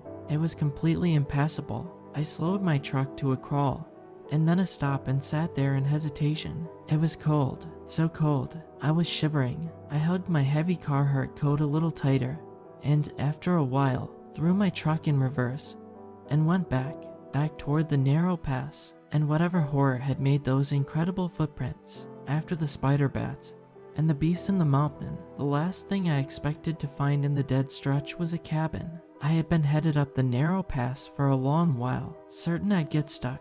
Rocky canyon walls eased in on either side, and there were a few points where I found myself dangerously close of grating to a stop. I was hoping the cold would freeze my racing mind, but it didn't. I thought, and I thought a lot. I thought of my daughter, but when her image came to me, she wore the twisted, pinched base of the spider bat and the flickering tentacle arms of the mountain dweller. I slapped myself, and the image faded away like an old Polaroid. I thought about those massive footprints I'd seen leading this way, and wondered what might come next. Surely something to rival the awfulness I had encountered before, something that would end me once and for all. But no, my truck crunched out of the narrow canyon, and I found myself at the base of a naked, snow-covered hill. This winter wonderland bore none of the ugly landmarks that had come before. It was a smooth mound of unblemished powder supporting the biggest log cabin I'd ever seen. Smoke, warm and black, rose from the cabin's chimney in thick tendrils, and firelight throbbed behind the windows. Warmth, I thought, and nearly cried of joy. I don't remember driving up the hill, nor staggering from my truck and collapsing at the cabin's front door. But as soft curtains of darkness closed over my vision, I found myself curled up on a welcome mat the size of a dining table. It read "Phrase to meet you." I thought that was a silly pun, before darkness swallowed me and I thought no more. "Are you Santa Claus?" was all I could think to ask. Warmth was a strange feeling. I had awoken in the cabin, my leg bandaged, and for a terrible moment I felt like Alice after taking the drink me potion. The world around me was far too large. The cabin, too big for any human, was barren, lopsided, and built from hand. I was on a massive, moldering couch in the main room, which was sparse and had little in the way of landmarks. There was a kitchen table and stew frothing in a dented pot over the raging flames of the hearth, and there was a dark hallway which split off towards the bedrooms. I only glazed over these because the biggest man in the world was sitting across from me. He must have stood, Jesus, 11 feet tall, built like an old circus strongman with a head of wild, white hair. His cheeks were rugged and snow-whipped, and frizzy white mutton chops shot out at weird angles from a face cut from granite. Big tufts of coarse, snowy hair sprouted from the cuffs of his patchwork flannel, which produced thick hands the size of catcher's mitts. All I could was to ask if he was Santa Claus. For a second, anyway, I thought he very well could have been. "No," he answered, in a voice like boulders rumbling. "I'm a Yeti." He could have been a man. When he spoke it was slow and deliberate, and I saw big, square teeth, except for the canines, which were hooked fangs, tucked into fat, pink gums. He moved deftly, which was oddly unbefitting of a man of his size, of a thing of his size, rather. He poured me a bowl of the best tasting stew I'd ever had, and he sat, and we talked. "What is this?" "It's delicious," I asked, swallowing a mouthful of the thick, hot stew. "Snow elk stew," he replied. "They come through in herds, fewer and fewer as the years go on, but the meat isn't bad." He told me the history of his people, and I listened in silence as he spoke of the village of Yetis, who had once ruled this side of the mountain, and how they were no more. "All gone now," he said. "I'm the last, and soon I'll join them, frozen bones entombed in ice." I asked him of the creatures I'd encountered, and for the first time he seemed to tense up, giving a vague, half-baked reply. I asked for his name. "You couldn't pronounce it," he said. He didn't ask for mine. The more we talked, the less perfect this little slice of warmth seemed. Something felt off. The air was stale and ripe and gave the impression of death nearby. He was aloof, and at first I attributed that to his nature, but the longer we spoke the more I suspected he was hiding something. "What happened to the other Yetis?" I asked between spoonfuls of stew, chewing the cubes of meat thoughtfully, savoring the flavor of the snow elk, which was sweet and reminded me of chicken. "It's a long story," he said, rising, "and I'm afraid my bladder isn't what it once was. Bathroom first, stories after." He hurried to the front door and disappeared outside for the outhouse. I was alone, so alone. I was suddenly aware of every sound. The thin whistle of wind outside, the crackle of warmth in the fire. Floorboards creaked in the other room. I perked up. Creak. I heard it again. Was there someone else in the cabin? I had abandoned the stew, feeling my haunches prickle with dread, that primal feeling of unease that tells you danger is nearby. I slowly rose, my heart jackhammering my ribcage, as I inched towards the hallway splitting off to the bedrooms. The wind outside picked up, as if in warning that I shouldn't proceed, but I did. I had to know. I moved into the hallway, which ended in doors on either side. Creak. It came from the one on the left. I moved slowly, hot blood roaring through my ears, so loud that I didn't hear him return. My hand reached out, shaking slightly as it eased open the left side door. The smell hit me in the face, the hot stench of rot, thick and suffocating. I coughed, and a great cloud of frost plumed from my lips, obscuring my field of view. When it cleared, I saw meat. 24 skin slabs dangle from meat hooks, all muscle and fat and bone, dripping black blood which pooled in a sticky layer on the floor. There were a few animals, some of which I couldn't identify, but 6 or 7 of them were human beings, men, women, and children, skin, butchered, and hanging interminably. Some of their bodies were moldy, old, and shriveled, like meat forgotten in the back of a fridge. I saw a man missing his thigh and left arm, a woman with no head or breasts, and a chunk of her midsection crudely severed. I felt the human being stew churn in my stomach. Then a huge shadow swallowed me. "I would have let you go," the Yeti said, the air turning hot as he moved closer. "Some of them are spoiled, but I have enough to last the rest of winter if I'm careful. By then the passes will have thawed, and I can take hikers." My heart was bruising against my ribs, pounding them like an industrial press. "I guess that deal's off the table, then," I asked him. "You letting me go, I mean." I turned to look at him and was met with the back of his hand. A light bulb went off in my brain, just behind my eyes. It was like getting hit in the head with a sledgehammer. I crumpled into darkness before I could scream or shout. I was floating when I woke up, and my shoulder was on fire. My shirt was sticky with blood. It ran down my boots and plopped to the puddle on the floor. A meat hook was driven through my shoulder, and I was dangling with the corpses of those who had come before me. The steady throb of my flesh, with the cold metal barb forced through it, was unbearable, like the dull ache of a rotting tooth. I tried to look around, and felt a tearing in my shoulder. A flare of agony shot through my guts and into my testicles, lancing through them like a white-hot poker. I bit my tongue so I wouldn't scream. Blood flooded my mouth, warm and coppery, and I groaned. My vision blurred with tears. After a while, the agony settled into that dull throb, and I squeezed my eyes clear and looked around. The room was cramped and square, and through the human ornaments I could decipher part of a grimy butcher's block against one wall. A cleaver with a blade the size of a laptop computer was jutting up from the wood. The blade was scarred and rusted, and I wondered how it would feel sawing through the big net of arteries of my neck. I felt my stomach churn, and I remembered the human stew I'd so cheerfully gobbled up earlier. Vomit roared up my throat. I fought it down, but it came up in a huge, shuddering blast. I gagged and coughed and puked some more and screamed as my shoulder screamed when the meat hook shifted. The world swam. Blackness funneled in at the edges of my vision, and I writhed on the meat hook, forcing a hot bolt of pain through my shoulder to keep myself awake. I wheezed through clenched teeth, dangled, forgotten, wondering if this would be my tomb, my butchered body left to hang among the dead. I wondered, and then a thought occurred. I looked up. I saw icicles dangling from waterlogged rafters, and hooks bolted to the ceiling from which the meat hooks hung, their eyelets threaded through the little rusted fingers secured to the wood. Meat hooks on hooks, I thought and grimaced. Then I saw something that gave my heart a little flutter of hope. There was an empty meat hook off to my right, hanging unburdened in the frosty air. If I could reach it, maybe I could unhook it from the ceiling. It would make a meager weapon, but any weapon was better than none. I reached for it and felt my shoulder begin to sizzle, and I reached further and bit down as my shoulder began to burn. My fingertips grazed the edge of the hook, and I reached further, but no, there was no way I'd be able to get a grip on it. I slumped back and waited in agony. As the pain in my shoulder receded to that dull ache, I would have to build momentum, like a kid on a swing, going up and up, in order to reach it. I was summoning the nerve to try when I heard something that made my stomach drop. Footsteps in the outer hall. Thump, thump, thump. I didn't think.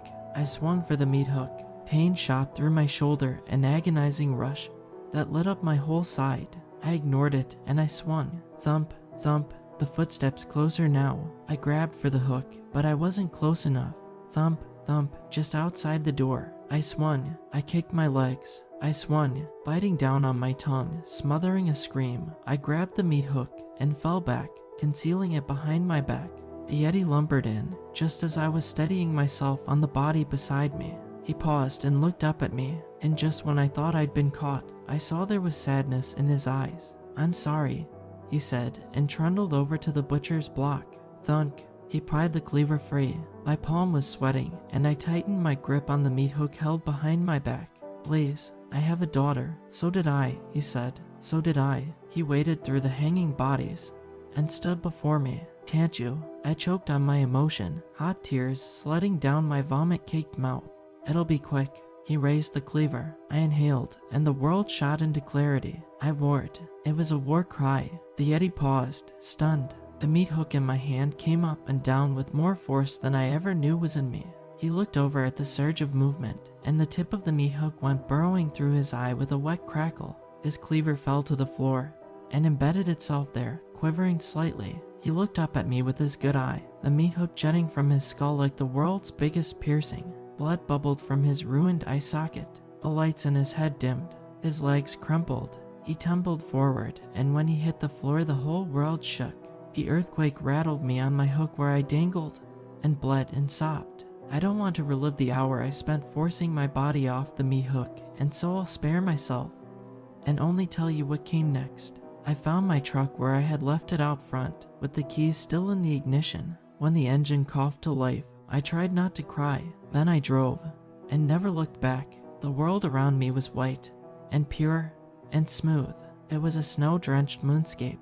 There were no mountains, or trees, or rolling hills to blemish it. The sky was pure, and black, with only an icy rind of moon to cast my world in silver. I drove this way for a while. The highway came suddenly, like God had taken a Sharpie to the landscape.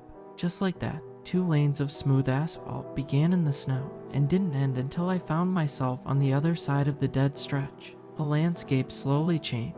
Growing trees, and mountains, and the twinkling lights of towns. I didn't see any of it. My hands were frozen to the wheel. My eyes were frozen on the road. I was covered in my own blood, and hadn't realized a darkness had crept into the edges of my vision until my field of view was merely a pinprick. Then I blacked out. I woke up in heaven, a sterile, white heaven. It was a hospital room, but as a man who had lived through what I had, it might as well have been God's celestial kingdom. It's been a long and painful recovery. My leg aches day and night. My mind does, too. I still dream about the dead stretch every time I shut my eyes. I can only hope that time slowly burns that away like a night fog under the first light of dawn. But I made it through and got to see my daughter's face again. She visited me today. We did coloring books, and I hugged her, never wanting to let go.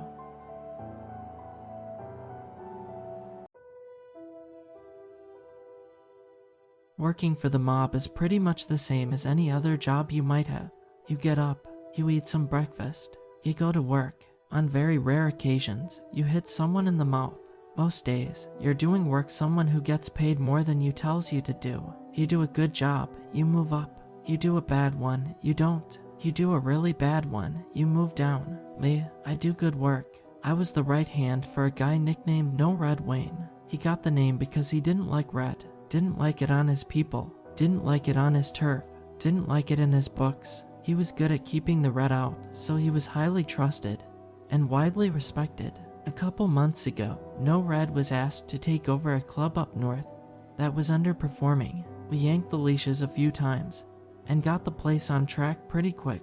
You've got to keep an eye on things, though. It keeps them from backsliding when they know they're being watched. So this one night, we've just closed up and No Red is with the bartenders doing the count outs. I'm talking with Bobby the door guy when this rough looking guy walks up. And when I say rough, I mean it. He's skinny and dirty. He's wearing a dingy hoodie with a low slung cap, and his head is hanging to where I can't see his face well. He's almost walked through his shoes and the bottoms of his pants. I could smell him before I saw him. It was like a washed corpse. We're closed, guy. Bobby calls out to him. You can't be on the property. Sorry, the guy says back.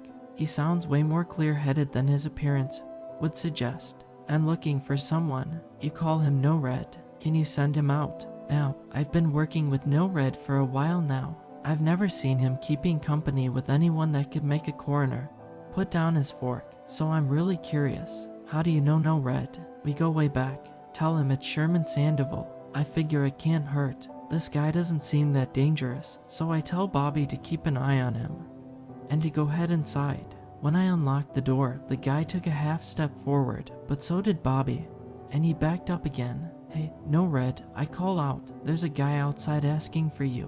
What does he want? No Red called back. I come into the main area, and No Red is sitting at the bar with the bartenders, the waitresses, and the 3 door guys we had inside for the night. Staff usually has to wait around for tip outs to make sure no one is up to anything. No Red is good at sniffing out when folks are trying to skim, so you can't leave until he clears you. He didn't say, but he asked for you by name. Said his name was Sherman Sandoval. Soon as I said that, No Red gives me this look. It's the same one people wear when you tell them a loved one passed away after fighting with an illness for a while. It was unnerving. He suddenly starts counting the money faster than I've ever seen. Seriously. He was counting it like a machine in a casino. Tell him I need a few. Gotta count out the staff. You okay? I ask him. Just go, Lenny. Tell him. Now. He's got a voice on, so I go. Outside, the guy is still right where he was when I went in. He said he needs a few. He's gotta count out the staff. I tell him. He nods a little and says nothing. That's when I notice he's starting to look tense. It's not obvious, but you notice little things. He's leaned forward a little, like he wants to move. His breathing is a little more audible. Little things. After a minute, the waitresses and the bartenders are leaving, so I head back inside. The door guys are standing around like a pack of smacked asses. No Red is at the bar pacing. He's finishing up a call.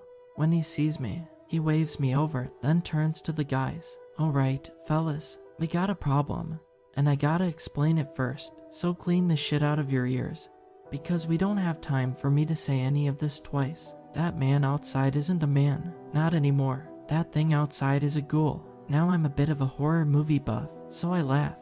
He said it so seriously that I couldn't help myself. Come on, boss, pull the other one. Next you'll be telling me vampires are real too. Money, you've known me long enough. Do I seem like the joking kind? Now the guys are looking at me, and I'm feeling dumb suddenly. It was hard to swallow, sure, but something about the way he said it made me second guess myself. And since you mention it, yeah, vampires are real, No Red said, reaching into his pocket. Because I'm one, which is why the ghoul is here in the first place. I killed him a few years ago, and now he's here to return the favor. Don't vampires make ghouls as slaves, like in the movies? One of the guys chimes in. If it worked like that, you'd think I'd be paying you chuckleheads. No, those things happen if a vampire gets greedy, No Red said as he pulled a fat roll of bills out, or his pocket, and slammed it on the bar. Now, I got a few grand here. You guys can't kill that thing, but if you can get it into the walk-in, you can split this. That's 16 grand. Now the guys are eyeing that roll like it's a key of coke at a Vegas wedding. How much more will you pay us to kill him? Another guy asks. You can't. Don't bother. Just get him into the walk-in, and for damn sake, he stops when we hear a boom from the front doors. And when I say from the front doors, I mean it's the actual doors. Those doors are basically two 1-inch thick slabs of steel. Right after we took over, we got RAM raided, so No Red had these heavy security doors installed to make sure it never happened again. There's a second boom, and a squeak. I jog back over to look, and watch them buckle a little, then another boom, and they almost give. I can't believe that skinny, sickly looking guy is the one doing that. He had to have gotten a car or something. The doors buckle again, and explode inward. Before I can react, Bobby comes flying at me. He hits me like a sack of potatoes, and lays me out. Now Sherman in the doorway. His hood is off, he's lost his hat, and it's now clear why he was wearing them both. Half his face is missing. I can see his teeth through his cheeks, and his nose and eyes are gone. He looks at me for a second, at least. That's what it felt like. Then he breaks into a run. When you come into the club, you have to go down a hallway, then turn left into the main section, where you have some seating, and the dance floor. The bar is at the far side, and the walk-in is right next to that. When Sherman rounds the corner, one of the guys is waiting with a bar stool, and catches him full force in the face. He stumbles a few steps, and then drops to his knees. The guy with the stool hits him again, and knocks him flat. Now things are looking good. A couple of the guys grab the ghoul by the legs, and start to drag him to the walk-in. I'm rolling Bobby over so I can help when I notice something that stops me dead. Bobby's neck was crushed. It looked like the elbow of a bendy straw. I could still see the grooves where Sherman's fingers had crushed it like a cheap soda can. It was dawning on me how deeply screwed we were. I turn to look as Sherman sits up and grabs the guys dragging him by the arms and snaps them. The guy with the stool tries to hit him again, but Sherman is ready this time and snatches it out of his hands. He swings back at the guy without getting up and hits the side of his knees. They just give way. It sounds like fresh celery. Then he flings the stool full force at No Red, who is trying to run past him. The stool catches him in the legs, and he tumbles to a stop in the middle of the dance floor. It was a blur. By the time I got to my feet, Sherman was already on top of No Red. It was horrific. He was hitting him over and over without stopping. The floor is polished concrete, and I can hear it cracking as this guy just goes to town. I look at the guys the school has taken apart with one hit, and No Red getting beaten into a smear, and I freeze. No amount of money is going to convince me to even try to touch that thing. I'm pulled out of it by a wet, crunchy splash. No Red's head is a pile of mush. I've seen dead guys before, but I've never seen someone die like this. Sherman kinda slumps over and starts laughing. It's the happiest laugh I've heard in a long time. It's like a little kid. While he's doing it, him and No Red start to crumble and turn to dust. No flash of fire, no dramatic light, just dust and laughter. Maybe 5 minutes later, Jimmy James shows up. He's No Red's boss. He walks in, takes one look at the mess, and looks like someone took the air out of him. Were you here for this? He asks me. Yeah, I reply. He tell you what it was? Yeah. Well, at least it only killed one of you, Jimmy says, nudging Bobby with his foot. You knew about that thing? I ask him. Yeah, I helped him catch it last time, sealed it up in concrete, and dropped it off the coast. I guess we should have dropped it further out. He laughed. He actually laughed. This stuff ain't funny. Nah, it's a little funny. I told that dumbass he needed to eat more, and in smaller amounts. Then he wouldn't have messed around and made that thing. Jimmy turned with a sharp whistle, and a couple guys jogged in. He pointed to the injured doorman and Bobby's body, and the guys grabbed them without a word. Jimmy walked over to the bar and grabbed the roll of cash No Red had left there. He walked back and put it in my pocket. Now, keep your mouth shut and enjoy your promotion. My brother would have wanted you to have it. Now go home and get some rest. I stared at him. I didn't know you and No Red were brothers. Tonight's just full of revelations, ain't it? Now go home. I got sweeping to do, and you got a club to run, so I went home. I ate my dinner. I went to bed. I didn't ask any questions, just like a normal day, even if it wasn't.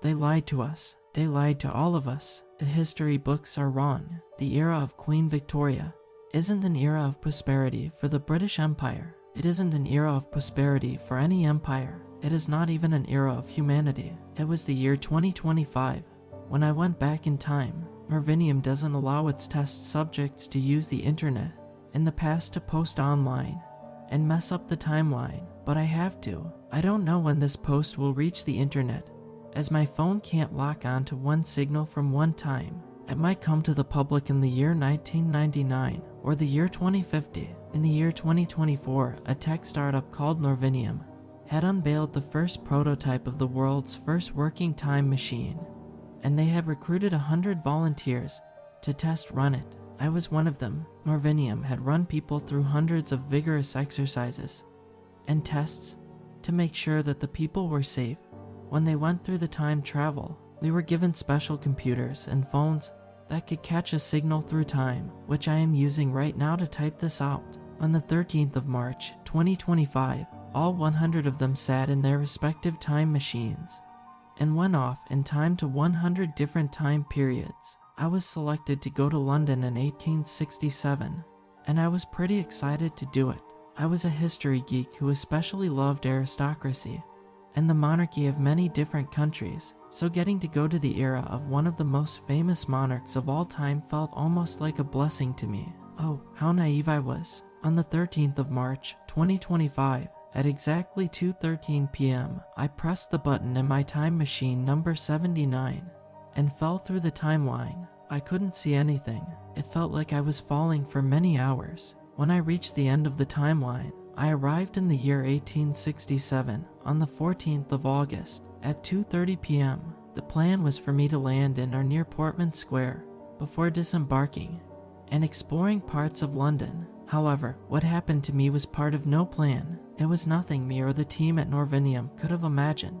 The place I had landed in looked different from what I knew of London in the 1860s. It sort of looked like the photos and the paintings, but it sort of didn't. All the shapes were there, all the textures were there, but there was no color. Everything was different shades of bright white. You could see textures and shapes, but the color was gone. Even the names of the places were wrong. A sign on the street said that the place was Queen Anne Street, but the place was a square that vaguely resembled Portman Square. The buildings were wrong and didn't match the photos I had seen. The city itself was completely empty. I was worried that something had gone wrong. Maybe I was in the wrong place or something. My mind even thought that I could be in the wrong timeline, whatever that piece of science fictional thought meant. Obviously, this place was a far cry from the London that I had visited 2 years ago, but this wasn't the city of London that I had read about in history class either. I walked around the area, looking for any signs of life that I could find. There were a few shops that had the open sign hung, but had no one inside, not even the shopkeepers. I passed by a bakery that was displaying some sort of bread on the display window, but I didn't dare eat it or even touch it. Walking around, I arrived at what should have been Oxford Street, but had a sign saying Pentonville Road. Exploring the place, I found that not a single door to any building or place was locked. I could enter any place I wanted to. The place was empty, but for record keeping, which I was told to do, I took pictures and videos of the city, and I started writing down about the things I saw, parts of which I'm using in this blog here. Being alone in such a huge city was, in a way, almost terrifying. I had not heard a sound, nor felt any wind, since I got here. I had fulfilled my quota of being in the past for at least an hour, and decided to go back. I turned around to go back to my time machine, but I couldn't. The signs had changed. It now read Uxbridge Road. Many of the buildings had changed. The path I had come from had been replaced by a huge building. I called my team back at Norvinium to let them know that I had been stranded, and that I needed a rescue team immediately. But all of the rescue teams were busy. All of the 100 volunteers were in need of rescue from some situation that they had found themselves in.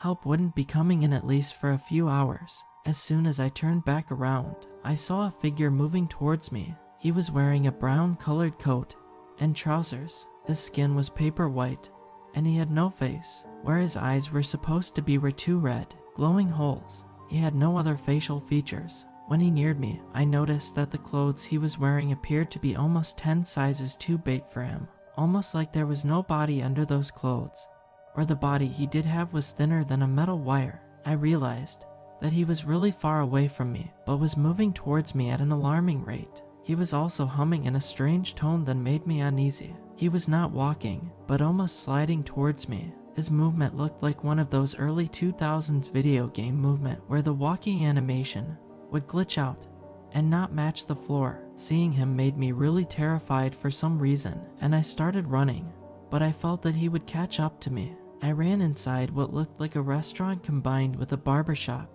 and closed the door behind me. As soon as I pulled down all the curtains, he caught up to the door and started beating on it. I pulled a couple of tables and chairs and stacked them to block the door. I sat down on the floor and started waiting for him to go away. I knew that something was horribly wrong with either history or the time machine, so I decided to violate Norvinian's NDA, and I sat down to write this experience down for the world to know. When I started writing it down, he was banging on the door, and as of when I'm writing this sentence down, the banging hasn't ended at all. I'm posting this for the world to see.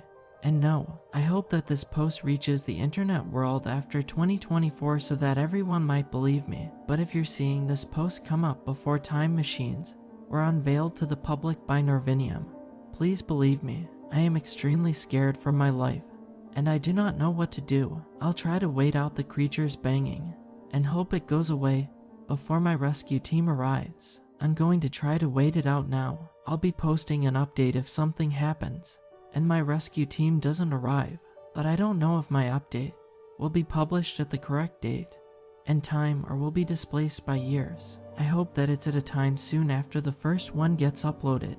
Hopefully, Norvinium will just come and rescue me and just take legal action against me for the post so that I can't give you guys any update.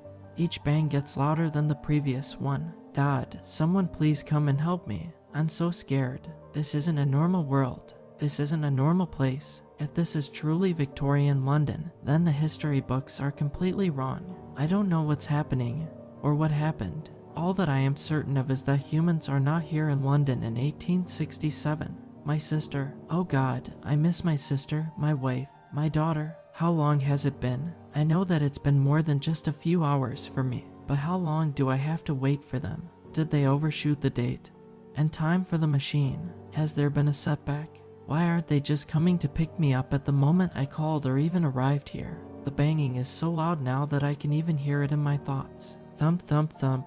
Oh God, what does that thing, or that person, or whatever, want with me? I just want to go home. Day 2. The light through the curtains has gone and come back, so I assume that it's been over a day. I'm hungry, I'm thirsty, I have to eat something. My rescue still hasn't come and the banging hasn't stopped either. It feels as though my eardrums might explode. This is a restaurant, but everything looks weird. All the foods are white. The water available in the restaurant looks like milk. This is scary. God, I don't know if I can resist. The food and water smell completely normal, but I don't know if I should eat it. The banging on the door is almost deafening to my ears, making me want to stab my ears. I think I should explore this building. Day 3. This building is a 2-floored one. I think I'll try to jump out from the 2nd floor and jump the creature. I need to find a weapon. I think I'll go look in the kitchen. Day 4. I couldn't resist. I ate the white colored food and drank the milky water. It tasted completely normal, almost fresh-like. I found a butcher knife in the kitchen that I could use on the creature. I'm going to jump him. Day 5. What did I do? That thing that I stabbed, that I killed, was definitely not a human being. It was softer than a piece of jelly and its blood was darker and more viscous than tar. The face was completely featureless except for its eyes, which were extremely sharp. Touching his eyes cut my finger. I have to leave. Oh God, I have to go. I can't stay here. The area was completely different from how it looked like 5 days ago. The buildings were all different, and there was a huge estate in front of me. It slightly resembled a palace, or castle, or something. Maybe Kensington Palace, or Buckingham. With everything being white, I cannot tell. I have no idea where to go. Maybe inside the palace. The estate's walled off. It looks empty. If there are more of that thing, they can't follow me there. The gate is unlocked for some reason, just like every other door in this London is. The entrance is completely empty, with no security or anything to stop me from entering the place. I immediately went inside the palace building to shield myself from any more of those creatures, if there are any. The inside of the palace was completely different from what I imagined. It looked like a normal palace. It wasn't white, just like everything outside. It was colored normally. There were shades of golden and white with red carpets on the ground. I went up the grand staircase and then inside one of the rooms, which appears to be a hall. In the corner on the carpet is what appears to be a red stained green hat and coat. Otherwise, the room looked immaculate, almost like it was cleaned recently. There was a table which was set for snacks and tea, and the tea was still piping hot. It was still letting off steam. I touched the cup and it was still hot. Your Majesty, the Prime Minister, Lord Melbourne, is here, came a voice. I was instantly taken aback, and my flight or fight instincts kicked in. Was it another creature like that I encountered? Or was it another person? In walked a woman. She was wearing a red era appropriate gown that almost looked like it belonged to the Royal Guard. But something was weird. The gown looked like jelly, like no fabric I had seen before. Your Majesty, the Prime Minister is waiting for you. He says he has some urgent business, she said. The person moved towards me and I instinctively walked back, crashing into the table, spilling piping hot tea on me, the burn searing my back. Your Majesty, are you okay? You should immediately change your outfit, lest it seeps through the clothing and burns you, said the person. Don't come near me, just stay away. Who are you? I screamed. Drina, please do not make a fuss. There is an urgent issue that the Prime Minister needs your attention to. He's calling to you. He's in need of you, said the person. Who are you? I'm not the Queen. And what's that bloody outfit? In the corner, I screamed at the person. Why her? That's Queen Elizabeth II, ma'am. She didn't like the tea and biscuits too much, you know. That's what you get when you don't like the food the real Queen provides you, said the woman. How in the world was Queen Elizabeth in 1867? My mind started going haywire. Is something wrong? Am I going crazy? Am I in a parallel universe? Or something? I don't usually believe in such conspiracy theories, but this is too much for me to understand. Take me to my room to change. Tell Lord Melbourne to wait a few moments, I said sheepishly, and then left the room. Of course, Your Majesty, right this way, she said. I followed her to a section of the palace and entered another room with a bed. I need some privacy while I change. Wait outside, I said. Of course, ma'am. I'll send for the head dresser, she said. No, I'll be fine. I need some privacy, I said.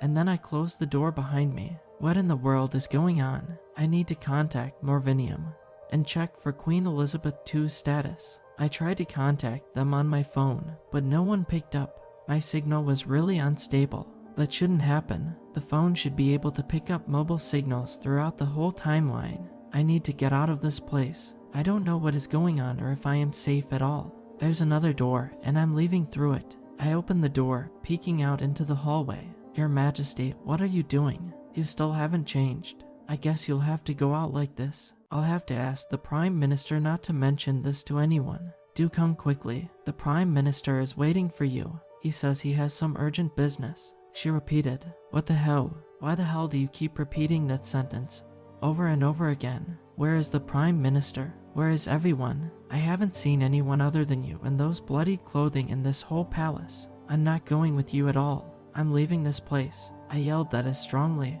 as my weak throat could handle. "But Your Majesty, you can't leave. The Prime Minister is waiting for you." I threw a hairbrush from the room at her face. Her face dented like a cheap plastic toy after you hit it with a hammer. "He says he has some urgent business. It seems that you wish to shirk your duty as the Queen of the British Empire. Well, I will not allow it." Her voice started changing to a raspier tone, and she started turning paler. All of her facial features started going away, except for the eyes, which started turning into glowing holes. "It's that thing again. It must be playing tricks with me here in the palace." The creature's hands turn pointy and sharp, like a spear. I throw a candelabra at it, hoping to attack it, as I am sick of the creature attacking me. The creature did not anticipate it, and is hit, but the candle bounces off of it and falls to the carpet, setting it on fire. Just like regular plastic, the creature starts melting quickly. I run towards the entrance of the palace in case the fire spreads. I open the door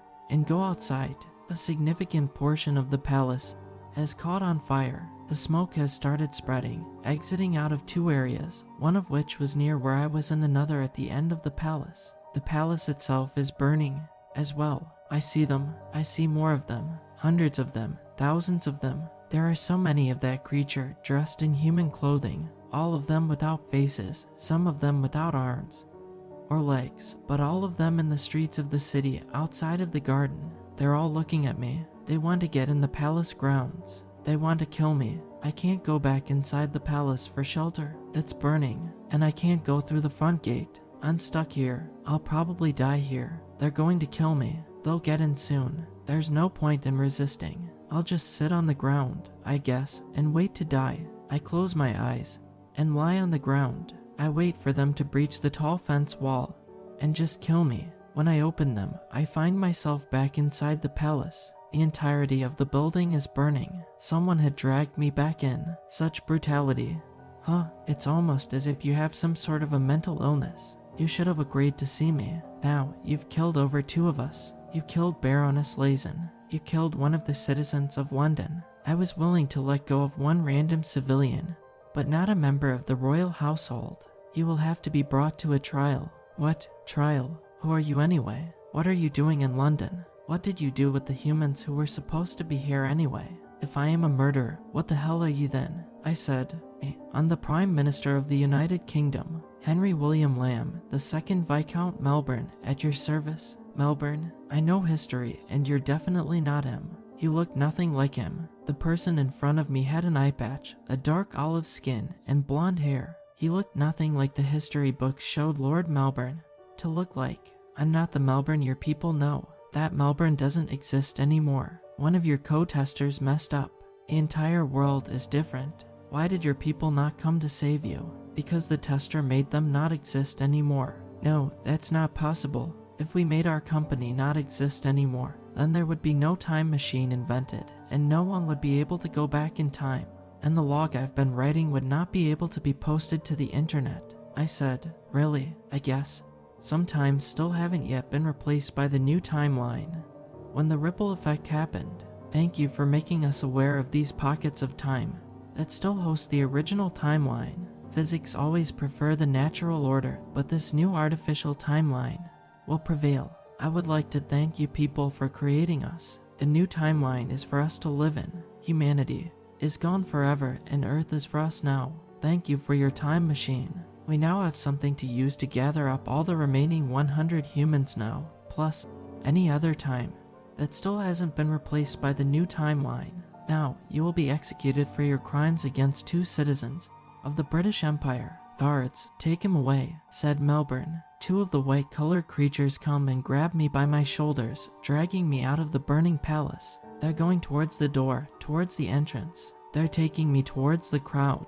They are extremely strong, and no matter how much I resist, I cannot escape or even protest. They put me in a wagon, driving me off to somewhere. I have absolutely no hope of getting out alive from here. After a ride that lasted for many long hours, I was thrown out in front of what looked like a huge building. One of the guards said to another creature at the entrance of the building, "Take him to the judge. She will decide what will be done with this filthy human." The creature had no mouth, and the voice will come from the 2 glowing holes on his face. The creature at the entrance came up and dragged me into the building. The inside looked like a church, but the altar was replaced by a table and chair where a creature sat, wearing a black dress that vaguely resembled a court dress. Its face was completely still, like a statue. As I was dragged towards it, a wave of fear started to come over me. Fear, unlike anything I had ever felt before. I was in an almost paralysis-like state, unable to move from fear. I was going to die. I am one of the last humans left. The people reading this are somehow in a time bubble, but will be killed soon. I was dragged and literally thrown on the desk in front of the creature. The judge creature took a look at me, and without any hesitation for even a second, simply said, "Execution. Tomorrow." In a monotonous tone. I am in a cell right now, writing this. As I write this sentence, I am hearing extremely loud noises of someone or something talking about me being killed in a few hours. I am writing and sending this post to warn everyone in the bubble of an attack. If I am still alive, I will write more posts to tell the remaining world in the time bubble about these creatures. But if there are no more logs, please forgive me, as I did not make it. Ever since I came here, I have been running from something or have been under attack from someone. I only miss my wife, my daughter, and my sister. I do not know if they're still even living. Maybe they have been wiped out with the timeline change. Or maybe the bubble is close enough to 2025 that they're still alive, even at a different age. Anyways, I see one of the creatures coming towards me with an axe. This time, I know I will not make it. I am sorry. I truly am. I couldn't do anything more to help everyone. Just be prepared for them, for when they attack. My body feels weak and disoriented. I have crash landed and am stuck in the past. Please save my soul. This post has been written to tell Norvinium to come save me quickly. I hope that this message reaches them. It's supposed to be January 1920, Varanasi, India, during the British Raj. My time machine number 23 has crash landed and isn't functioning properly. It feels like it is a small, narrow alley where I've landed. The alley looks empty and the time appears somewhere around midnight. I was supposed to land at the Dashishway on the banks of the river Ganga, but it looks as if I might have landed in one of its alleys. The city must be sleeping, as I do not see anyone when I leave the alley to the riverbank. I had assumed that in such a populated city I would see at least a few people even in the dead of night, but apparently not. I call my rescue team at Norvinium to come pick me up and take the time machine back. They say that they'll arrive in an hour, since there are many requests from almost half of the volunteer testers and counting needed rescue. Waiting for pickup, I decided to explore the city. Walking alongside the riverbank brought me to many historical places and places that I recognized. I was born in the city of Varanasi in the year 1990. It looked like the city hadn't changed much, at least on the banks. That made sense, as these places have a huge historical and religious importance, and the place would not be completely changed by the government ever. The river looked different though. The river was not water, it was solid white and felt like jelly. The river was misshapen and was not flat at all like a normal river. It almost looked like pieces of the white jelly was stacked one by one on top of each other. I dared not touch it for more than a second. At the foot of the pile, there were hundreds of piles of various sizes and shapes, the biggest being around 5 feet over the riverbank,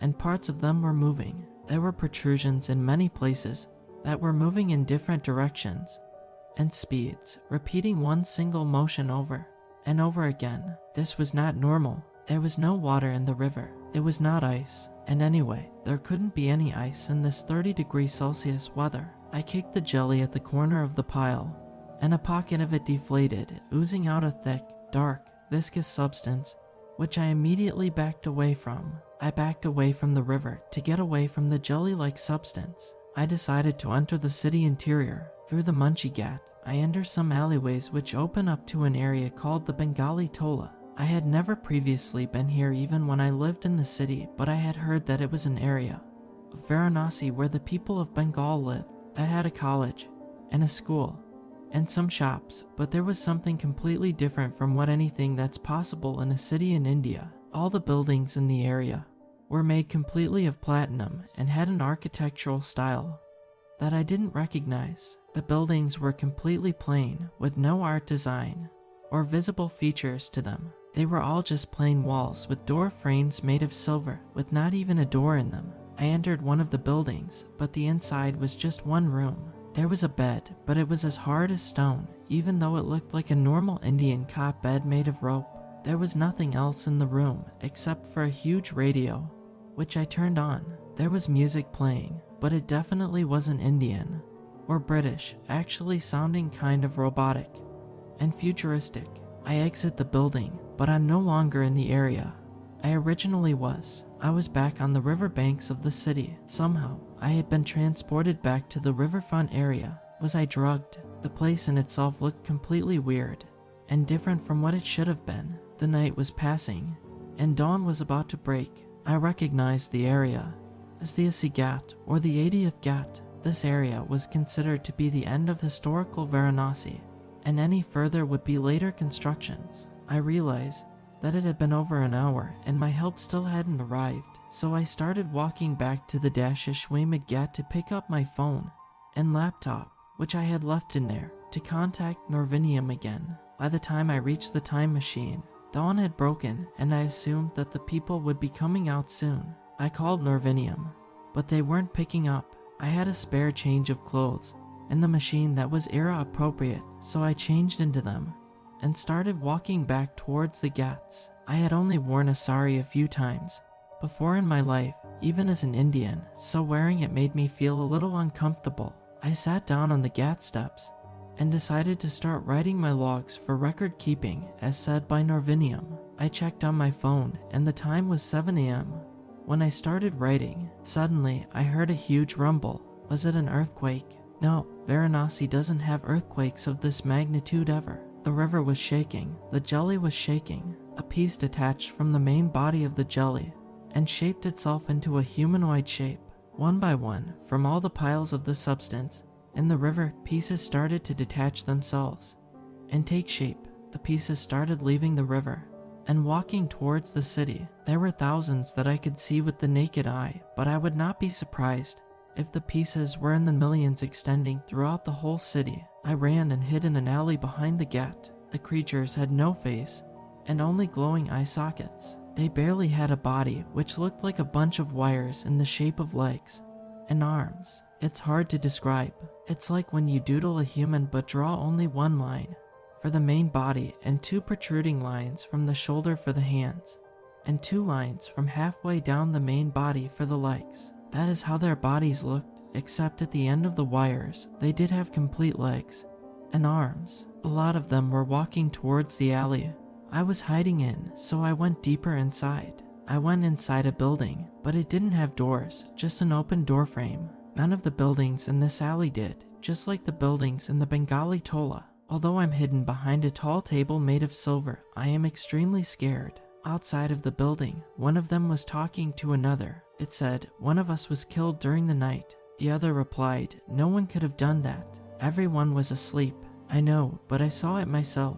Someone else is here," the first one said. "Why hadn't my rescue come till now? I needed answers for what's happening." I saw a log posted by one of my fellow test subjects, number 79, about his situation in London. He was stuck inside a building, just like me, but he had a door to keep the creatures out, and he escaped to a palace. I too decided to write a log about what's happening in Varanasi, India in the year 1920, which I am posting right now. Hundreds of those creatures are outside the building, walking around. If any one of them comes inside, they might kill me. Dear God, please save me, and know that if I do not post any update, I am dead. To all my fellow test subjects, Based on what I saw, I believe that these creatures are more vulnerable during the night. They physically cannot move during the night, and can only repeat the last hand and leg actions that they were performing before they turned into jelly and get stuck to each in clumps. If you get attacked by one of these creatures, know that it is easier to deal with them during the night. I hope that even if I die, others might make it. Number 66. If you're reading this, you went the furthest in the past, so please investigate the cause of this weird history-changing phenomenon. To my family, I love you. I leave all of my worldly possessions to my brother. If anything happens to me, please remember me and keep me in your heart. Goodbye. Number 23 is dead. Number 54 is dead. Number 87 is missing and hasn't responded in over 2 hours. Number 3 is stranded in her time period. Number 1, number 12, number 35, number 81, number 32, number 13, number 4, and many others are also not responding to my texts and communications. This is number 66. I am still in the Devonian era. What I've done cannot be erased anymore. The only thing that I can do is to go to the New London and destroy the working time machine I know they have gotten hold of. Many of my fellow test subjects have already destroyed their time machines. Hopefully, that will give me more time to fix the situation. I get back in my time machine and change the dials to 1867 on the 14th of August at 2 p.m., just 30 minutes before number 79 was supposed to arrive. I arrive at Portman Square, Queen Anne Street, on the rooftop of a small building inside which I hide. It was a glass workshop that looked like it was frozen in time. The furnace was still warm, but not hot. There were pieces and sheets of glass everywhere. I looked into a mirror lying on the ground, propped up against a wall. I was wearing my favorite green coat and cap. I was still me. My medium-sized hair came up to my shoulders. My makeup was in ruins though. Looking around the building, I found a washroom where I washed my face. My sister would be disappointed in me, I know. She was one of those types who always told me a woman's biggest feature is her face. She should always keep it pretty. Well, keeping my face pretty isn't going to help me here right now. I take up a position behind a window, looking for number 79. I knew 79, Eddie. He was a nice guy, a bit blunt-headed though. The team gave him many nicknames. Pretty boy, idiot, hothead. His wife often came to meet him during the tests, almost every day. Sometimes his daughter did too. I'm sorry that I can't save him. One of the things that we learned during our orientation was not to interfere with another time traveler, ever. Never to make your presence known to them. Time otherwise could split apart. As the clock strikes 2:30 p.m. on my watch, I hear a quiet noise, like a distant bang, outside of my window. I look outside and see him. He landed on the street and walked out and left the time machine in the open. Damn his idiocy. I know he was shocked and surprised, but that was breaking protocol. As I go down the stairs to get near the time machine, I see that a few of the creatures, or new humans as I think I will call them, are taking the machine away in a crane of some sort. I follow them, making sure to keep my distance. After walking for what felt like just 5 minutes, I realized that I was in front of a palace. I kept my gaze at the machine as the new humans unchained it from the crane and pushed it inside the back entrance of the palace. I didn't have anything to destroy the machine with, but I had was a plan. In the year 2020, Marvinium's founder, Mark Terrence, is a PhD student in Paris, learning theoretical physics. I will send the machine to his apartment and set it to explode, killing him. Using my laptop, I find out where his home was and set the machine to those coordinates. After setting up the machine, I go back to the palace and enter it through its back entrance. Slowly walking through the narrow hallway, I find myself in front of some stairs that lead to the basement of the palace. I go down the stairs and into the basement. The basement is different from a typical basement than you would expect. It's huge. It's humongous. I feel like I might get lost walking around here and walk for an entire eternity and still not find the time machine. It's a big room where the walls are completely pitch black. There are items in the room, like a broken chair and some boxes, and they look completely normal. But against the backdrop of the pitch black walls, they almost look like they're floating. I walk in a straight line for what feels like an hour, but my watch indicates that it's been less than 2 minutes. I still haven't found the end of the room. I was walking alongside one of the walls where I would feel pitch black doors that I would open and check. Inside the doors were small rooms that had normal walls and various other types of objects. But then I hear something. It's footsteps. I turn around to see a woman facing me. She was wearing a blue-colored gown that looked like it was made of jelly. "So, you're Baroness Lazen," I say that with an obvious tone of sarcasm and finger quotes. "How did you know that? Are you another one of the old humans? Are you like that other person who is screaming and crying inside a building while one of my subordinates is making him crap the pants out of him?" "You look much braver than him," said the new human. "I know you're not really her. So why this act? Why this face?" I say. "Moram." "Why?" "Because it's fun. But anyway, as part of my fun, I think I'll give you a name. I'm a Baroness, and I serve Queen Victoria, but I've already decided that that other person will be Victoria. So, what should I call you?" "I got it, Your Majesty, Queen Elizabeth." "I like it. I am a humble servant in the royal household. Do you any orders from me? But be careful what you tell me to do," Lazen said. I cannot find any words, even amongst the new humans. This one is an oddity. Reading through the logs of many of my fellow test subjects, I hadn't found one that you could call insane exactly, but this one seems to be. "No orders from me. Then I have some for you, ma'am. Die," she screamed. As the new human Lazen showed its real form, I started to run. One by one, I looked through the doors to find the time machine. She would keep on running after me. I knew I couldn't harm her in any way that would hinder her from showing up in front of number 79 to maintain the timeline. She emitted a deafening screech that caused noises of glass shattering to start.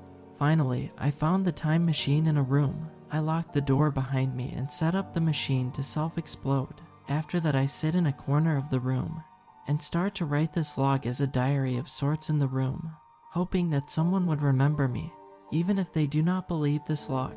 Lazen is trying to break the door. The hinges are already loose, and the door has a big crack in it. I don't think that I will make it. Hopefully, my time machine will kill Mark Terrence in his home. I hope that this will help fix my mistake. I'm sorry that to fix my mistake, someone else has to die, but that is just how it has to be. This will fix the time bubble, and history will go back to normal. It has to. I hope it will. Goodbye.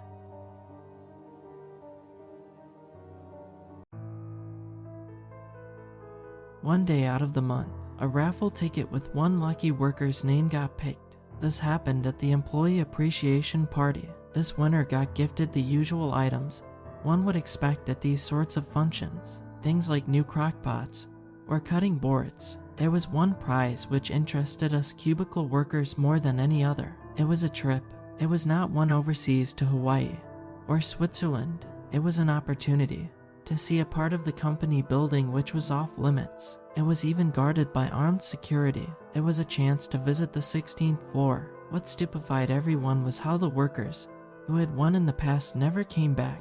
Even the associates who knew the prior winners stated they would no longer return calls or texts. The consensus was they won a severance package, or an early retirement, or at the least a financial windfall, good enough to take a sabbatical from the corporate world. I stopped by my supervisor's office in the morning before the next raffle. I knocked on Glenn Bevan's door, and he waved me in. "I'll give you $500 for extra tickets. I'm going to put them all on the 16th floor visitation." "What if they do an audit?" Glenn asked.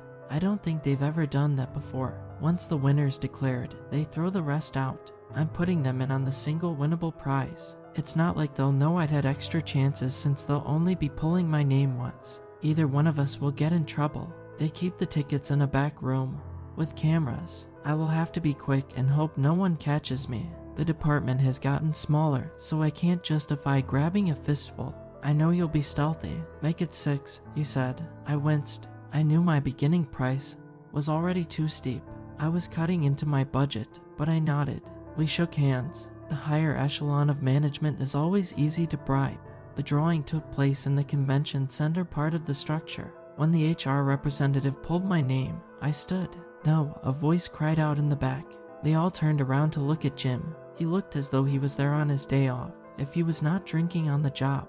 "I needed the 16th floor, he said. "There's always next time," the representative said. "I can't stand this place," he said. "Nowhere else is hiring at the starting wage I'm making in this micromanaged cesspool." "That is your opinion," the HR lady said. "Keep in mind these things are only relative to other work environments. Ours is not bad." Kim stormed out. He never came back, and rumor was that he had booked himself into a psychiatric ward. A part of me did feel guilty about Jim's response, despite not having been close with the man. I knew him to be a generally decent person around the water cooler. He never did anything to irritate me, although he did speak his mind, which our bosses did not appreciate. It was not as though he ever said anything the rest of us were not thinking. The HR person said to expect an email with the time, date, and location. I was to make the visitation with punctuality. I fantasized about being able to spend more time at home. I was not able to do so since the worldwide shutdown stemming from a contagion. This resulted in a brief taste of the good life, a time without worry of new standard operating procedures and anxious shift changes. The reopening forced us all back against our will. I went into work every day for the next week with a smile on my face, anticipating everything to get better. The email was in my inbox, without a subject line. I found it in my spam folder. It was a bit alarming, considering I had to get permission to open up the attached file. "Stay after your shift ends tomorrow," it read, "and meet a leader at the old transportation office." I asked Glenn where that was, and his face turned pale. "That is usually where we escort terminated employees," he said. "It is right next to the interrogation room, the internal services office." "Good to know," I said. I had a choice to make.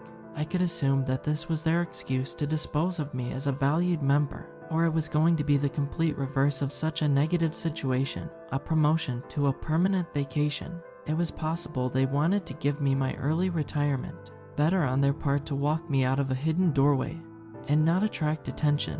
I opted to follow the directions without further internal debate. When I showed up to the location, which was an old abandoned desk in a shadowy corner by a bunch of dusty windows, I met with a gaunt man next to two broken down elevators there. He had a thick mop of black hair that hung down across his forehead in a slant. "My aim is to make this quick as possible for everyone," I said, as he motioned me to follow him. My suggestion was born from fatigue at having crunched numbers for 8 hours. I wanted to reap the reward sooner than later. How naive. The man did not say any words. As he reached into his pocket, he pulled out a metal key and used it to access the door I had never seen before, located past the oak slab. "You are lucky to make money in such a fine establishment," he said in a monotone voice as he led me down a cobweb-strewn corridor. "You will operate on the timeline given to you, not one you can dictate at your whimsy." His response was rude, but I did not become defensive. I considered this to be a litmus test to see how I would react to some pushback before a fortuitous happening. It even occurred to me that he may be jealous. We made our way through another chamber that was empty, sterile. He took me to a staircase, and it went straight up for at least 24 steps. Each one was not made of concrete or metal, but was a filing cabinet. I gave him a sideways glance. "Once you take the first step," he said, "you must not look back. If you do, the visitation's cancelled, and so will your employment be with this glorious company." I tried to read if his words were sarcastic or a case of bullying. His tone was serious. I rested my body weight on the first cabinet. The drawer opened a crack, but it held. I went through a threshold painted beige and gray. The room I found myself in after I traversed the flight was stuffy. Shelves lined the barriers, and each of them had jars and random knickknacks. Old antiques with rusted metal lined the walls. A tall and thin man dressed in all black stood in the center, and next to him was a table with a single lit candle. Faint white symbols decorated the upper half of his suit coat. "We've been waiting for you," he said. I looked around to make sure he was alone. I presumed he was talking on corporate's behalf.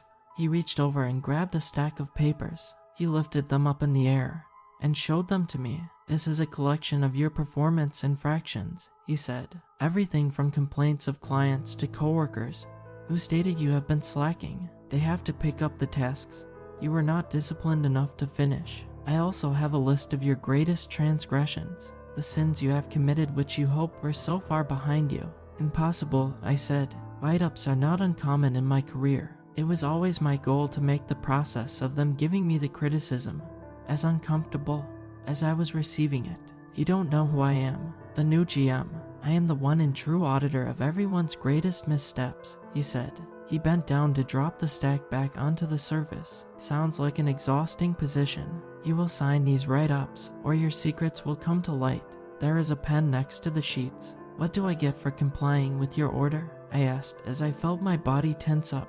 "You will maintain your status as a worker. Also, you will get a transfer to somewhere else. It is a place with much less downtime, but one for more suited to the choices you have made thus far." "Is that where everyone else who won went?" "Yes." "Where is it?" "It is subterranean and a very claustrophobic space. You will always be warm, especially in the winter time." I refuse to pick up that pen. "Can I withdraw from the whole contest? I'll even give my ticket to someone else if that's an option."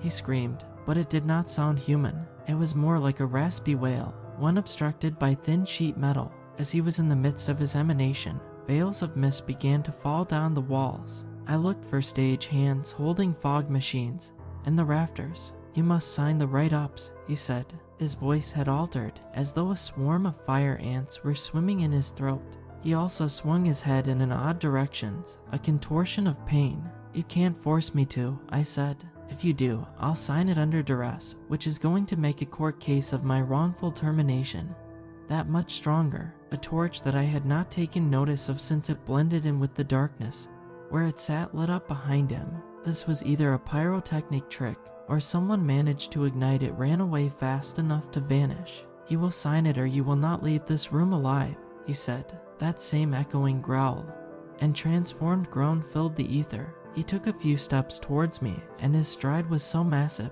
that I had underestimated the size of his frame. My blood turned cold as he wrapped his hands around my shirt collar and forced me against the wall. He raised me up and my feet dangled. I could not believe his strength. I was terrified. My first instinct, when I realized that I could not punch or kick, was to spit in his face. He did not even flinch at my act. "You automatons are all the same," he said. His breath stank of curdled milk or weak old fish. "Let me go," I said. "If you do, I won't let HR know. You don't understand how I'm their boss. I am the secret leader of all. You miserable wretches pretend as though you have sovereignty. You clock in and out every day, making someone else wealthy to only go further into debt. You're too stupid to see that it was all by design. You try and be grateful for your lot in life while we bleed you for everything you have to benefit us. You will sign the paper. You will sing the praises of our culture's environment following your transfer. After all, it's people like you who make this place thrive. Isn't that right?" I slammed both of my palms into the side of his head. I felt his form start to crumble, and his head bowed forward a bit. He did not lose consciousness, but he did back away far enough for me to push him. I turned around and attempted to access the same door I had entered through. It found it locked. In my periphery, I saw, approaching towards me at a hurried pace. He seemed angrier than I had even seen him a few moments prior. I circled around him and extended my hand behind me to grab the candle. I gripped the metal holder at the base and lifted it. I threw it at him. He screeched in agony, backing away. I heard the sizzle of his flesh from the hot wax. I grabbed the same pen he tried to force me to use to sign and stabbed him in the abdomen. I felt the heat of his blood run over the back of my hands as he continued to scream. Before it turned into a gurgle, he reached into the inner lining of his coat and pulled out a metal key. He handed it to me and said something unintelligible before I watched the life drain from his eyes. I tried to use it on the same door. I ran my hands along the walls until I found another entranceway, one almost hidden save for the keyhole. It opened. I found myself outside. The distant sounds of lawn sprinklers filled the air. All I saw around me were rolling hills of grass. I was on a golf course at night. A long table stood in the way of me being able to leave the area. On either side were two black metal gates that were taller than what I could climb. Over a dozen people sat there. They all dressed in white. They were all older, in their 50s and 60s, and they all stared at me with wide open eyes. "We can tell you were anxious to leave," the oldest one in the center said. He lifted his hands with the palms facing out towards me. "We are unable to oblige that desire of yours until you agree to our conditions. We need someone like you. The transfer offered earlier has upgraded. We need a headhunter, someone who is willing to tell our employees when they need to step up their work ethic or get let go. You could be the one to inform our worker bees of when we no longer have any use for them. I started to wonder what kind of hierarchy this was. I gazed out at the plains behind them and wondered if freedom was close, if I were to go along with their game. If I did not, they might swarm me. This was all me strengthened by the fact that one of them pulled out the sharpest butcher knife I had ever seen. Something told me it was not for a steak.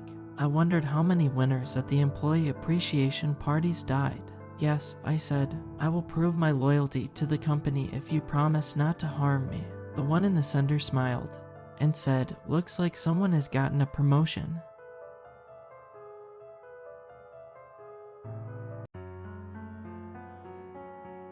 I know what you might think, oh this is BS, or this can't be real. Well it is and it really happened. I also know it is not close to that time of year, but I've been sitting on whether I should post this or not. I'll stop blabbering on and start telling you what happens. December 25th, 2021, 12:32 a.m.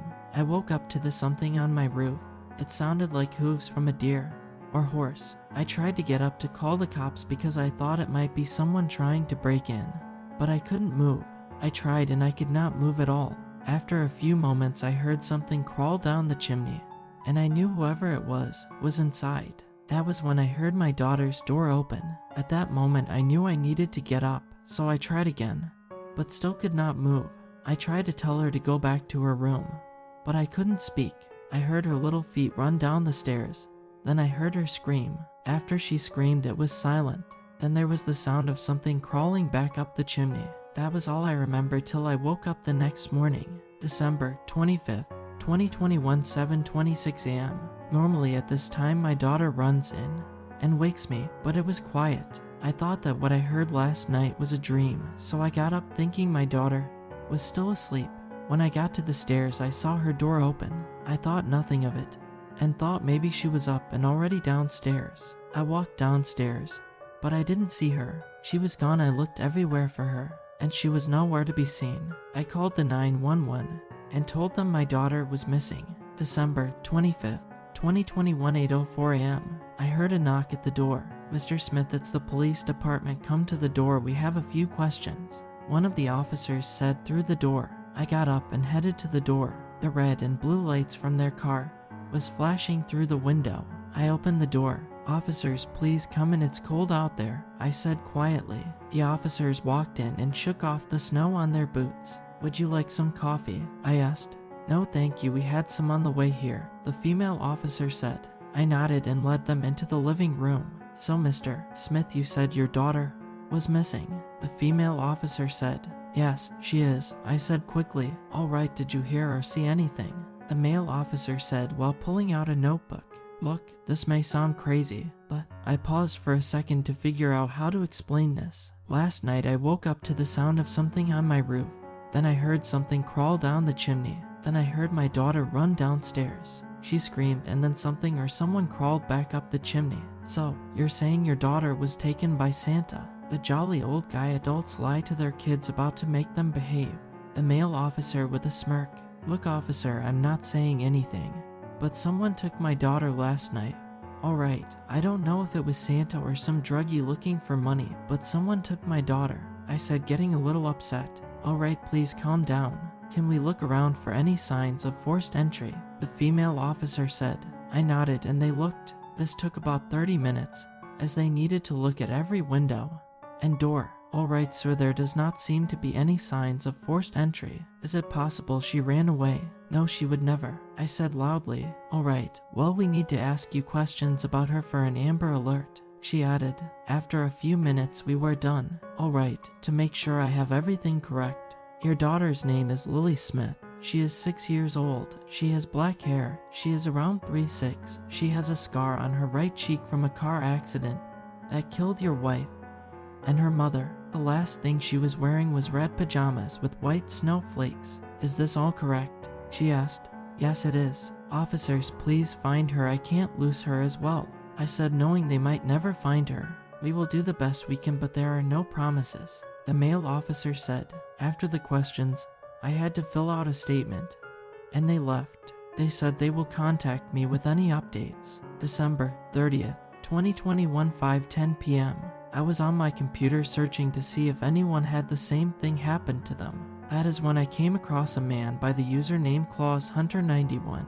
He made a post about how his son went missing the same night, messaged him and told him what happened to me. He responded instantly, ClawsHunter91, is your story true? Me, yes, it all happened the other night. It still doesn't feel real to me. ClawsHunter91, it's real? And don't forget it. Now we need people to understand what happened. Me, I called the cops and they are looking for my daughter. And I still think it was all just someone breaking in and kidnapping her.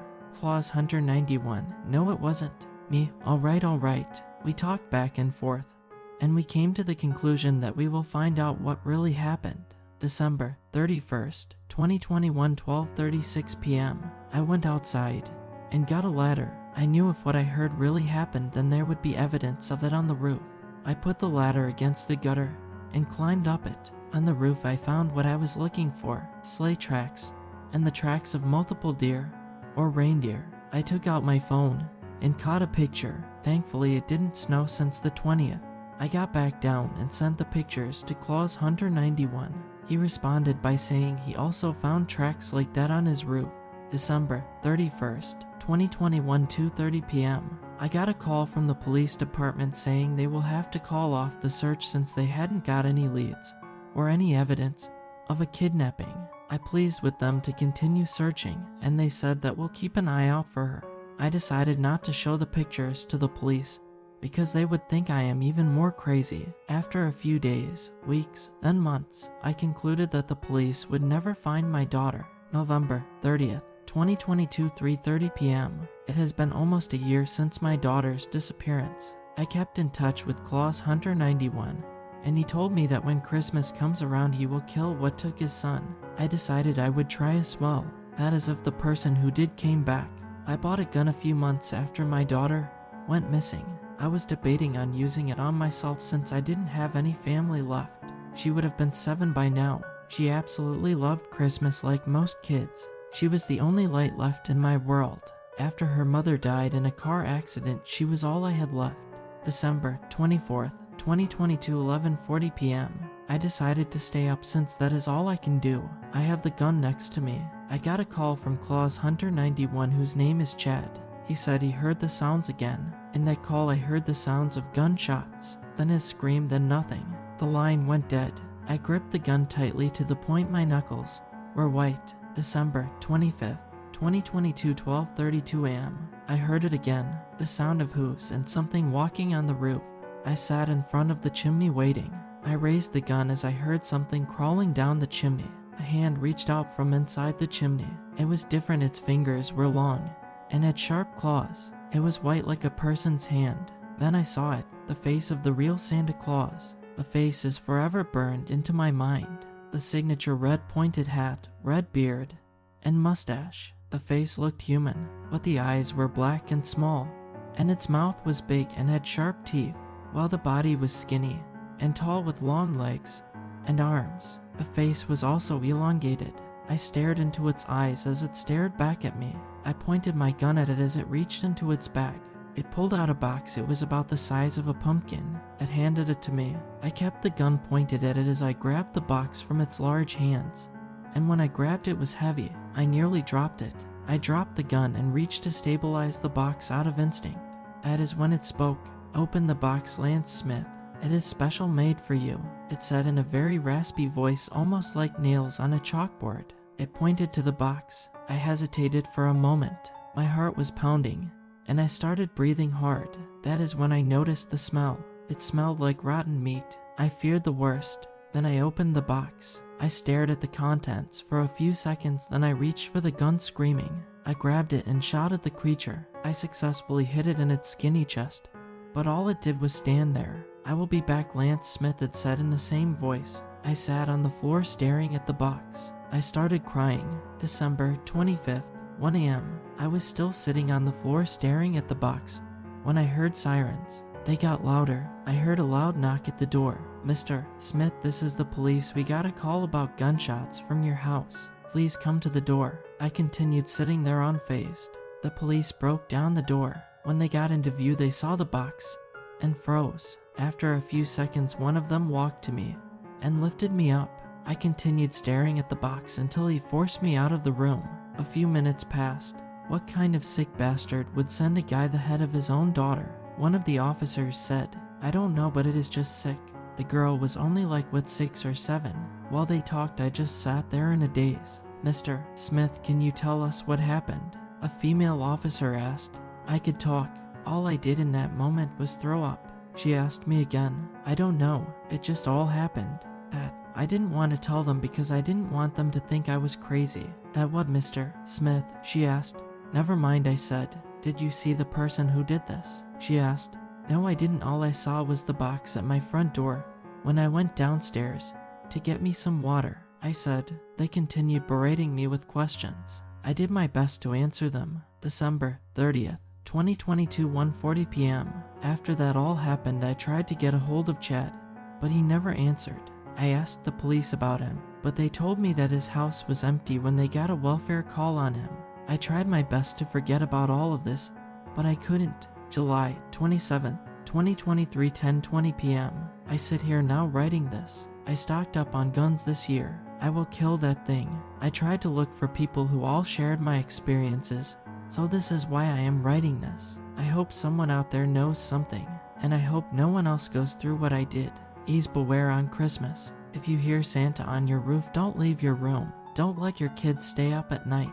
And God, please don't let your kids sneak a peek at Santa.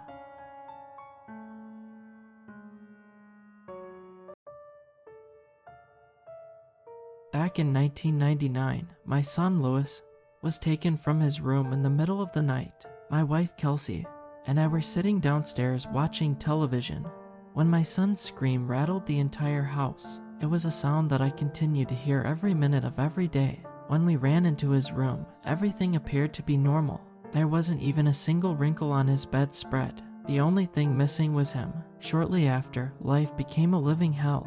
The authorities questioned us relentlessly about his disappearance, and I don't blame them for their ruthless persistence. What had happened simply couldn't be explained, and if I were the detectives, I would have thought my wife. And I did it too. That's what the rest of the community thought. The mystery surrounding the case drove me insane.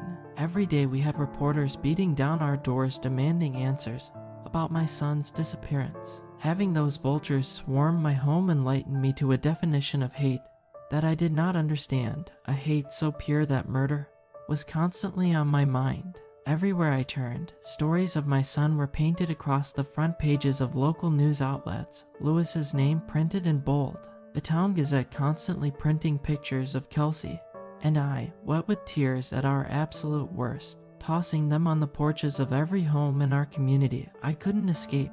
The agony of the situation slowly tore my marriage apart. Kelsey left her job and never went back.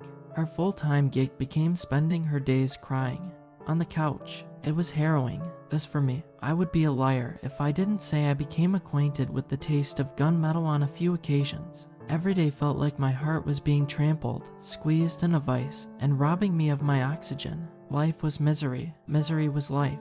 The depression that painted the walls of our house quickly seeped into our pores, causing routine fights between my wife and I. We were each other's safety nets, but we began taking every opportunity we could to take a razor to the webbing. At first the fights were monthly, then weekly, until the screaming and vicious altercations became a daily event. When we decided to separate, my world imploded. Kelsey was my everything. The love for one another ran so deep, but my son's disappearance proved to be enough heat to dry up the well. For a while, we spoke on the phone every now and then, always a great conversation, but when we discussed the possibility of getting together, we both agreed the encounter would resurface far too much pain. Somewhere inside of me there is still love for her, and I frequently fantasize about us being together again one day. After some time, the calls became less frequent. I haven't heard from her in years, although the memories of Louis's disappearance and my failed marriage continued to find their way through the locked doors of my mind. I allowed myself to enjoy life again. The gray veil that had been cast over my days was slowing, allowing the brilliant and bright colors to shine through. My mental health was trending upward, and smiles and laughter were reintroducing themselves into my life. Living had once again become a pleasurable experience. Yesterday evening, I was enjoying my evening at home, cooking myself dinner and blasting music throughout the house. Music always made home feel less empty. Through the sounds of the bass rattling the walls, the pattering from the kitchen, and my loud, clumsy feet dancing across the hardwood, I thought I heard a knock at the door. I turned down the music and looked at the clock on the microwave.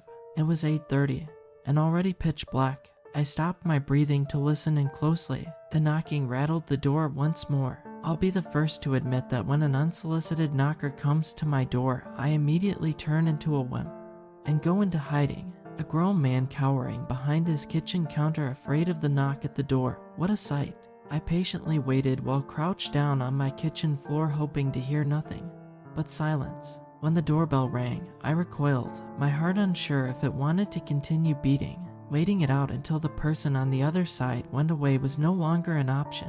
The rapping became quicker and louder, my heart beating in synchrony with the rapid knocks. The knocks turned into pounding, causing the keys hung next to the door to rattle and decor on the shelf to shift.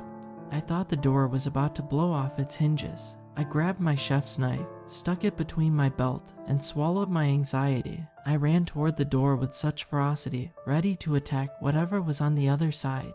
I put my hand on the doorknob and felt the energy from the other side transfer into my bloodstream and pulsate behind my eyes. When I opened the door, I felt the heat from my body get sucked out through my feet and into the ground. My skin was instantly chilled by the cool streams of sweat pouring from every pore, dampening my clothes. I couldn't breathe, I couldn't see, I couldn't feel. On the other side of the door was my son. He hadn't aged a day. I am unsure if there is a word for simultaneously feeling confused, terrified, nauseous, dizzy, weak, sad, and surprised, but the words messed up will do for now. The sight of my son had me messed up.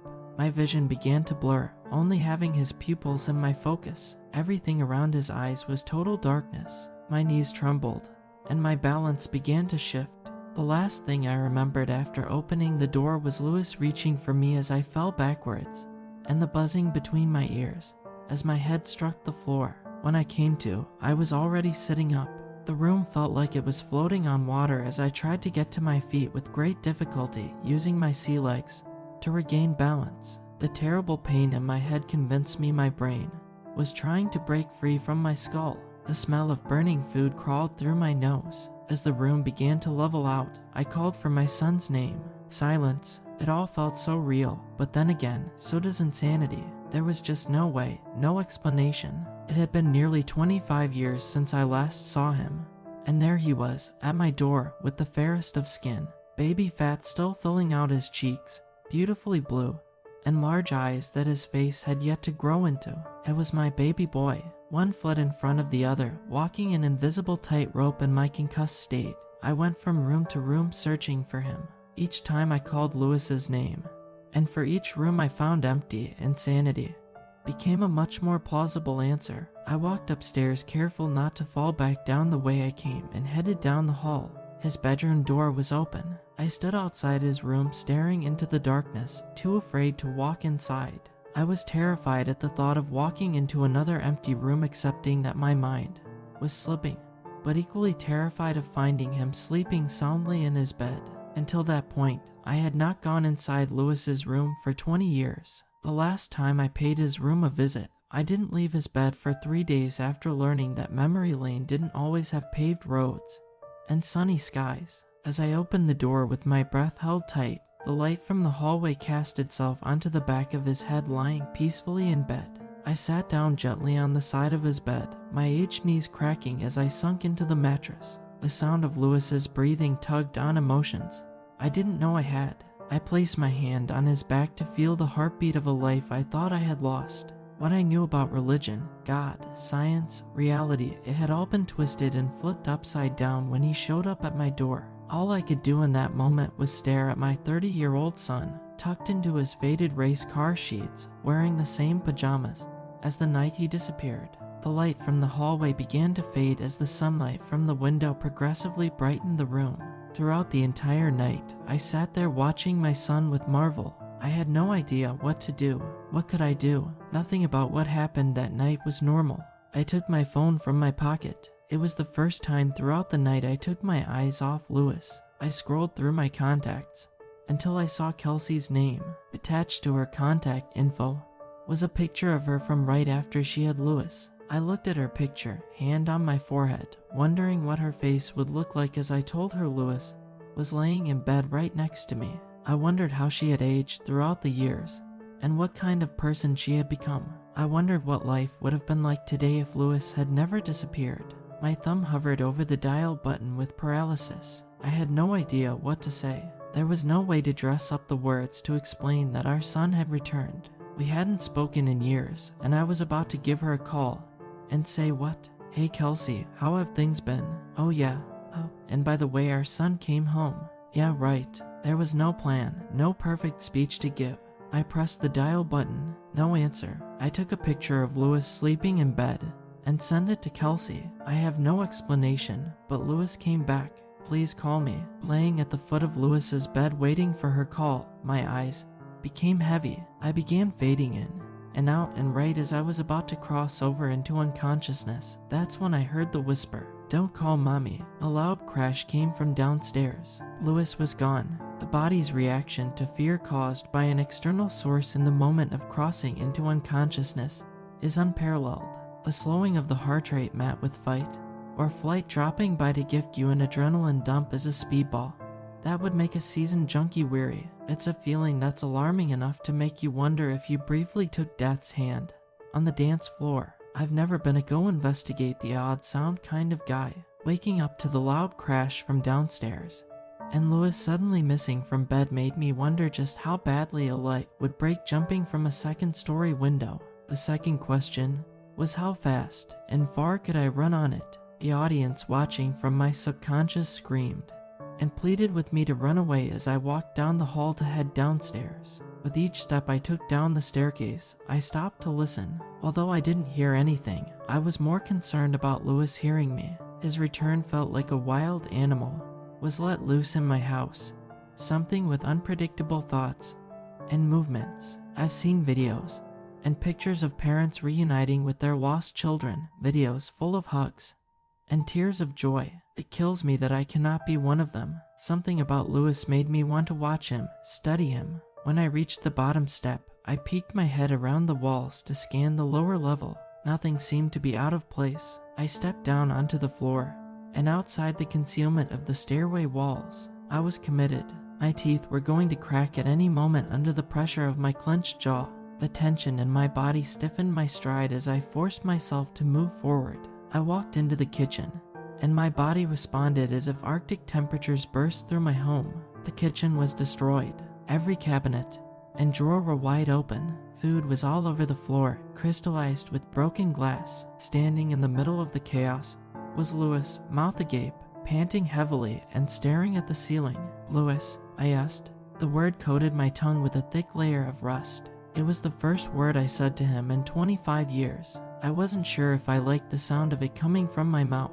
Lewis was unresponsive, his gaze fixed to a single point on the ceiling. His chest violently quaked as the cadence of his panting escalated. Like father, like son, I was helpless. I traipsed through the field of glass and put my hands on Lewis's shoulders. He was ice cold. I called his name, trying to snap him out of whatever was stealing his attention. I shook him, hoping it would bring him back. My voice went hoarse as I yelled into his little ears. I pulled him close to me, his soft body up against mine, bringing me back to days of laughter and smiles when he would nestle himself between the safety of Kelsey and me. His dilated eyes went straight through me, staring at a great distance. Then the panting stopped. His pupils constricted and fixed onto mine. "Buddy," I said. He opened his mouth wide, and from somewhere deep inside him, the most horrific scream reverberated off the walls and burrowed into my ears. My kneecaps came unglued, and my body recoiled right before I momentarily lost all motor functions. I collapsed, crashing into the shards of glass scattered on the floor. The lacerations to my exposed skin served as a welcome distraction from Lewis's mania. The pain dampened the sound. I lied on the floor, terror-stricken by Lewis's screams, the shards of glass working deeper into my skin. With each scream Lewis belted out, I moved 1 inch back, the drops of blood pooling underneath me assisting my glide. One after the other, the screams became an endless loop, and for each one, the shriek became louder. My body was overstimulated. The deafening of the screams, the glass in my back, the terror on Lewis's face. I came undone. Stop. God damn it. Stop it. Stop. My screaming challenged Lewis's.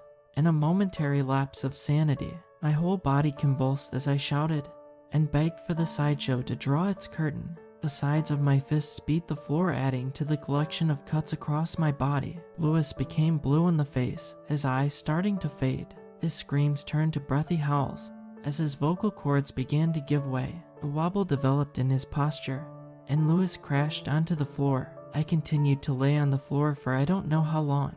An emotional levee broke in my brain, and I burst into tears. I was hysterical. I had always hoped Lewis would return and continue adding blessing to my life, but from the moment he arrived, his presence had only compounded the nightmares surrounded by his disappearance. I was tired, and my body was in a great deal of pain. I was breaking. I had no idea what to do, no course of action, nobody to call. It felt like the only options I had were to call the authorities, contact a doctor, or get AC Priest over to the house. All I wanted was the best for Lewis, and each one of those people would inevitably pick up the phone and open their mouths wide enough for reporters to start prying their unwanted noses back into my life. The circus would return to town and cast me as the main event with 24-hour media coverage ruining my already ruined life. I didn't want to become the next Netflix special. Although Lewis had come back into my life by way of miracle, I had never felt so alone. I had nobody I could trust and could turn to in my desperate need of help. I needed Kelsey. There was no way she would know what to do in this situation, but we could be lost together. We could figure everything out as a family again. Lewis deserved to have mommy and daddy back in his life after being away for so long. I scooped Lewis off the floor, placed him on the couch, and spent the next hour picking glass out of my arms and the parts of my back I could reach. During that time, I relentlessly called Kelsey, sent texts, and left voicemails. She didn't answer any of my calls. I wasn't ready to be a single father. I could see it in my mind. Kelsey, Lewis, and me sitting in front of the fireplace on Christmas Eve watching movies and sharing stories. Laughter at the dinner table. Kelsey and I, arms around each other, listening to Lewis tell us about his day at school. It was beautiful. After so many years of living in a dark shadow cast by grief, I finally had something to look forward to. My cheeks, no longer used for carrying the weight of a smile, became sore by the small grin the thoughts provided. Kelsey lived 5 hours away. I needed to get to her. Lewis laid stiff on the couch. It was going to be a long drive for him. The longest drive he had ever been on was the one a month. 45-minute trek to his grandmother's, which always proved to be a grueling experience for him. My God, what she would have done to see her grandbaby just one more time. I went to Lewis's room to pack him a light bag for the trip, just enough to get him through a few days at Kelsey's. Our first family outing could have been going out together to buy him a new, up-to-date wardrobe. I had no idea what kids were currently into, and didn't want him to feel alienated among his peers. When I opened his drawer, the musty smell from his Power Rangers and Nickelodeon shirts hit me in the face. The nostalgia had me choking back tears. Lewis called me from downstairs. He said one word, "Dad." That was me. I was a dad again. I ran downstairs to see him. "Hey buddy, how are you feeling?" I asked. "Good. I'm hungry," said Lewis. "Are you?" "Okay, well this is what we are going to do. We are going to go on a little trip, and we will pick up some food along the way. How does that sound? We're going to go to see mommy. She's going to be so excited to see you. I don't think we should do that." I didn't entirely disagree with him. Mentally, I knew I was stronger than Kelsey, and the sight of Lewis could have very well cost her a year's wage in therapy. Her mental health may have gotten far worse before it ever got better, but family always prevails, and I would have been her pillar of support every step of the way. Lewis and I went back and forth, his attitude souring at the thought of seeing Kelsey. No matter what I said, he continued to debate and reason with me. When I scooped him up to put him in the car, he threw a fit, kicking and screaming. He begged me not to go. As we hit the road, the pleading didn't stop. It was just like Lewis. He would never stop until he got his way. I blamed Kelsey for spoiling him. If he had only known how many gifts his mother was going to shower him with, his attitude would have quickly changed. 25 minutes into the drive, and Louis wouldn't give it up. It was going to be a long 5 hours. I was running on no sleep, and had the worst headache from my head bouncing off the floor. My back against the car seat drove each little piece of glass I missed further into my skin. 2 towns over was a McDonald's right off the highway, and a park a short ways down. My parents had taken me there on long drives to pump me full of food and wear me out to buy a little silence for themselves on the journey. I wasn't much better than Louis. After we got our McDonald's, arguably the slowest form of suicide, and also the best tasting, we pulled into the park. It was just how I remembered it. Standing in the center was a huge wooden fortress full of slides, ladders, twists, and turns, just waiting for any child to go in, get lost, and cut their chins open after knocking their heads a few times. Louis and I ate our food at a shaded park bench while we watched the kids play. I could tell he was getting restless, eager to move his little legs and explore. "Well, what do you think?" I asked. "I don't think this is a good idea. I think we should go back home." "Oh, come on, bud," I said. "It'll be all right. Really bad things are going to happen." "Dad," I couldn't help but laugh. The poor kid was as nervous as any child would be having to go introduce themselves to a new group of kids. The playground was where personalities were made. I picked up Louis and began carrying him to the center of the action. It was a great opportunity for character development. Louis needed to join the laughter and the fun. To get Louis warmed up, I pushed him on the swing. His hair blew in the wind as he let out bursts of excited laughter. At the apex of his climb, he could see the rest of the kids watching him in awe, just watching how high he went. Also watching were the parents with their mouths wide open, likely sharing horror stories of kids getting injured by irresponsible parents putting too much gusto into their pushes. After the swings, I brought him to the slide, the old steelback Skinner. All the kids and parents on the playground were motionless watching Louis, the king of the playground, having the best time of his life. By the time Louis had gone down the slide 7 or 8 times, I was exhausted. Being the old dad was a tough job and damn near impossible to keep up. I climbed my way through the wooden fortress, dodging a few of the other children along the way, and grabbed Louis. It was time for old dad to take a breather, and Louis to come out of his shell and play with the other kids. Louis was apprehensive as I sat him down next to the kids. The kids all went silent and stared. "Go on," I said, "introduce yourself."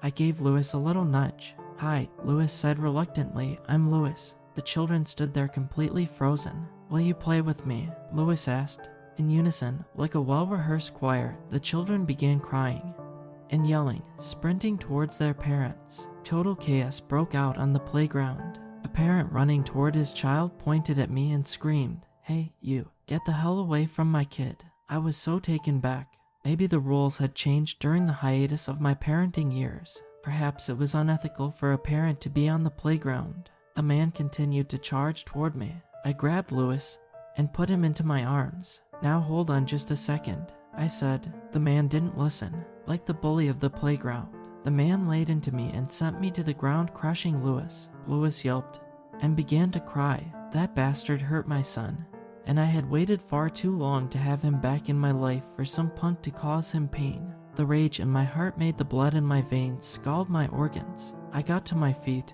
and stared the man in the eyes. In his soul I saw every reporter who made my life hell, every detective that wanted to lock me up, every piece of trash that convinced Kelsey to leave.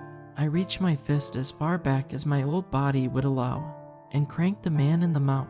The man took a knee. As I swung my leg back, Louis begged me to stop. Feeling a man's head connect with your foot isn't what you'd expect. It's like kicking a soccer ball. If half of it was filled with the lead, and the other half a dark warm liquid that will easily stain your clothes. I lost my boy once, and I wasn't going to let anyone hurt him ever again. I don't know what got into me, but I just kept kicking. I kept kicking until he stopped moving.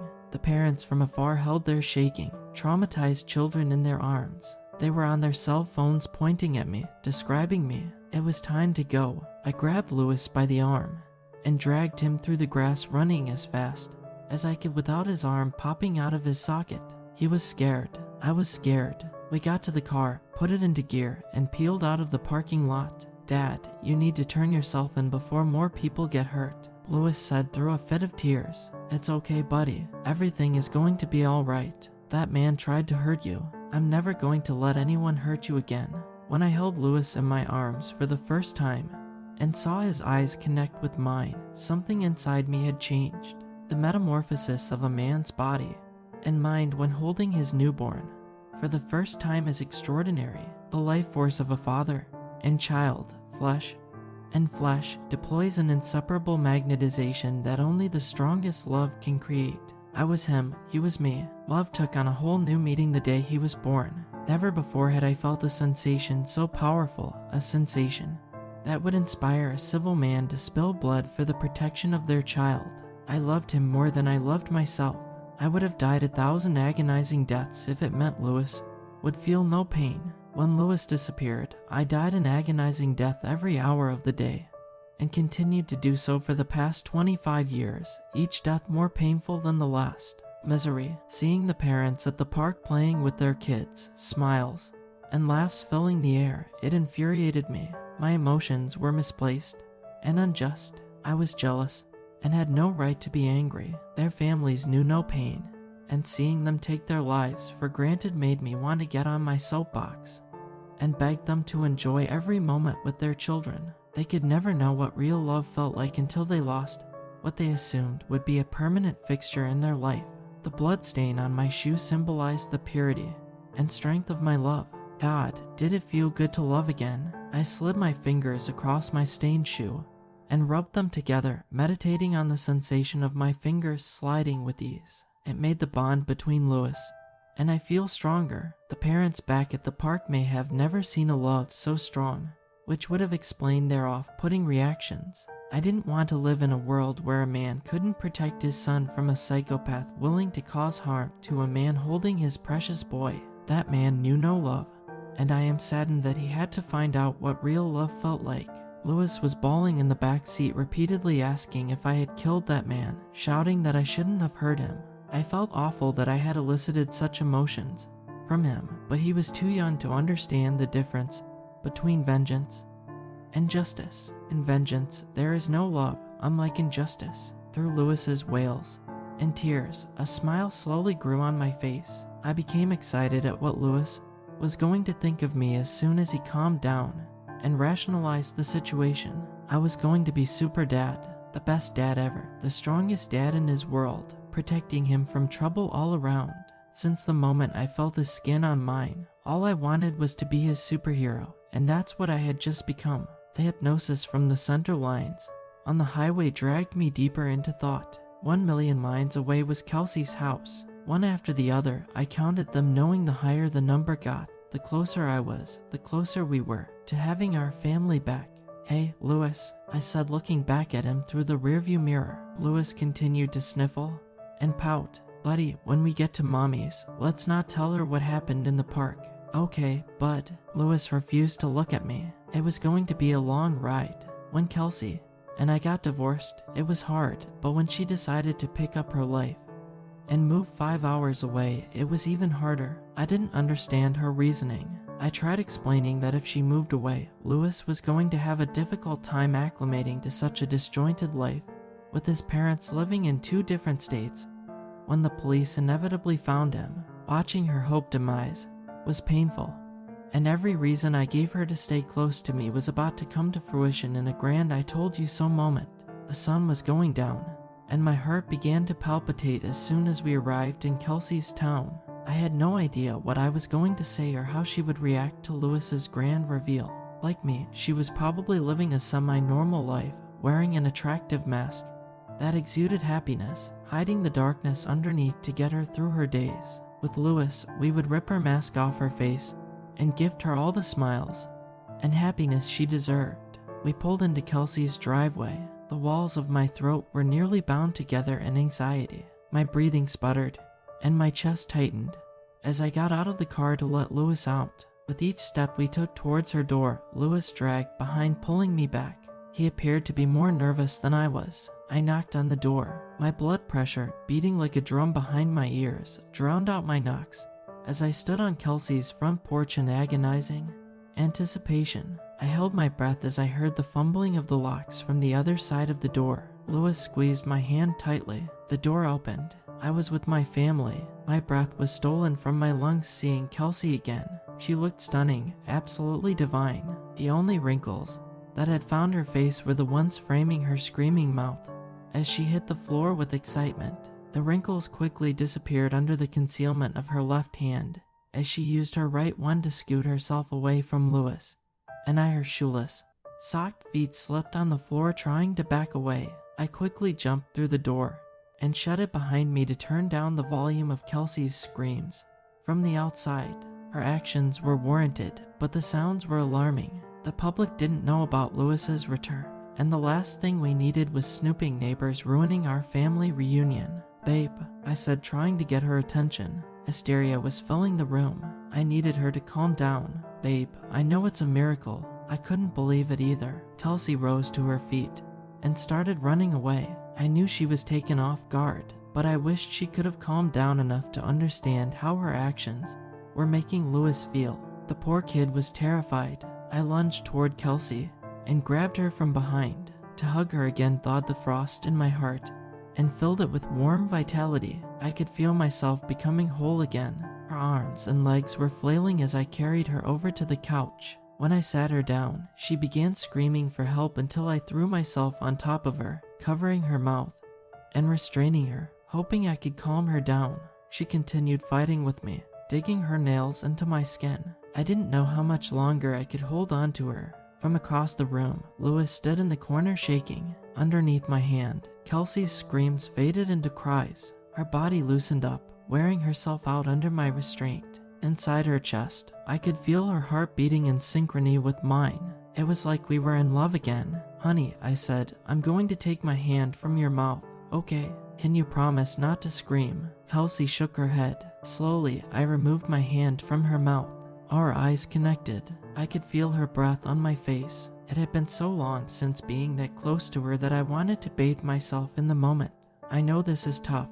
I was surprised too. I said, "I don't know what to say." Kelsey said, "There's nothing to say, but there's a lot we need to figure out." I turned to Lewis. "Buddy, come on over. Come say hi to Mommy." Lewis, a little shaken, walked over to the couch and sat between Kelsey and me. "I missed you, Mommy," said Lewis. Kelsey stroked Lewis's hair. "I missed you too, baby." My eyes began to well up watching Kelsey bury her face into Lewis's shoulder, wrapping her arms around him in a motherly embrace. I rubbed Kelsey's back with one arm and pulled Lewis in with the other. For the next 10 minutes, we sat in silence and cried together as a family. Sitting on that couch was magical. The decades spent falling into a dark, eternal hole had come to an end, and together we could have filled the pit with new memories. With each minute that passed by, I pulled my family in just a little tighter and felt the rekindling of love get a little stronger. I was never going to let them go.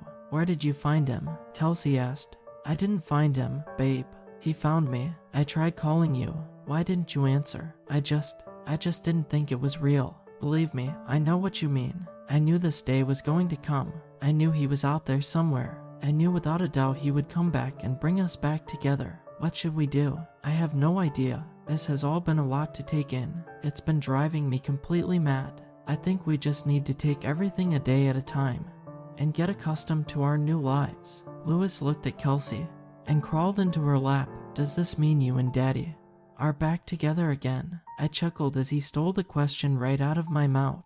Kids have no grace with their words. Although his delivery was much more blunt than mine, I stared at Kelsey waiting for her response. "Of course, baby," she said, kissing Lewis on the forehead.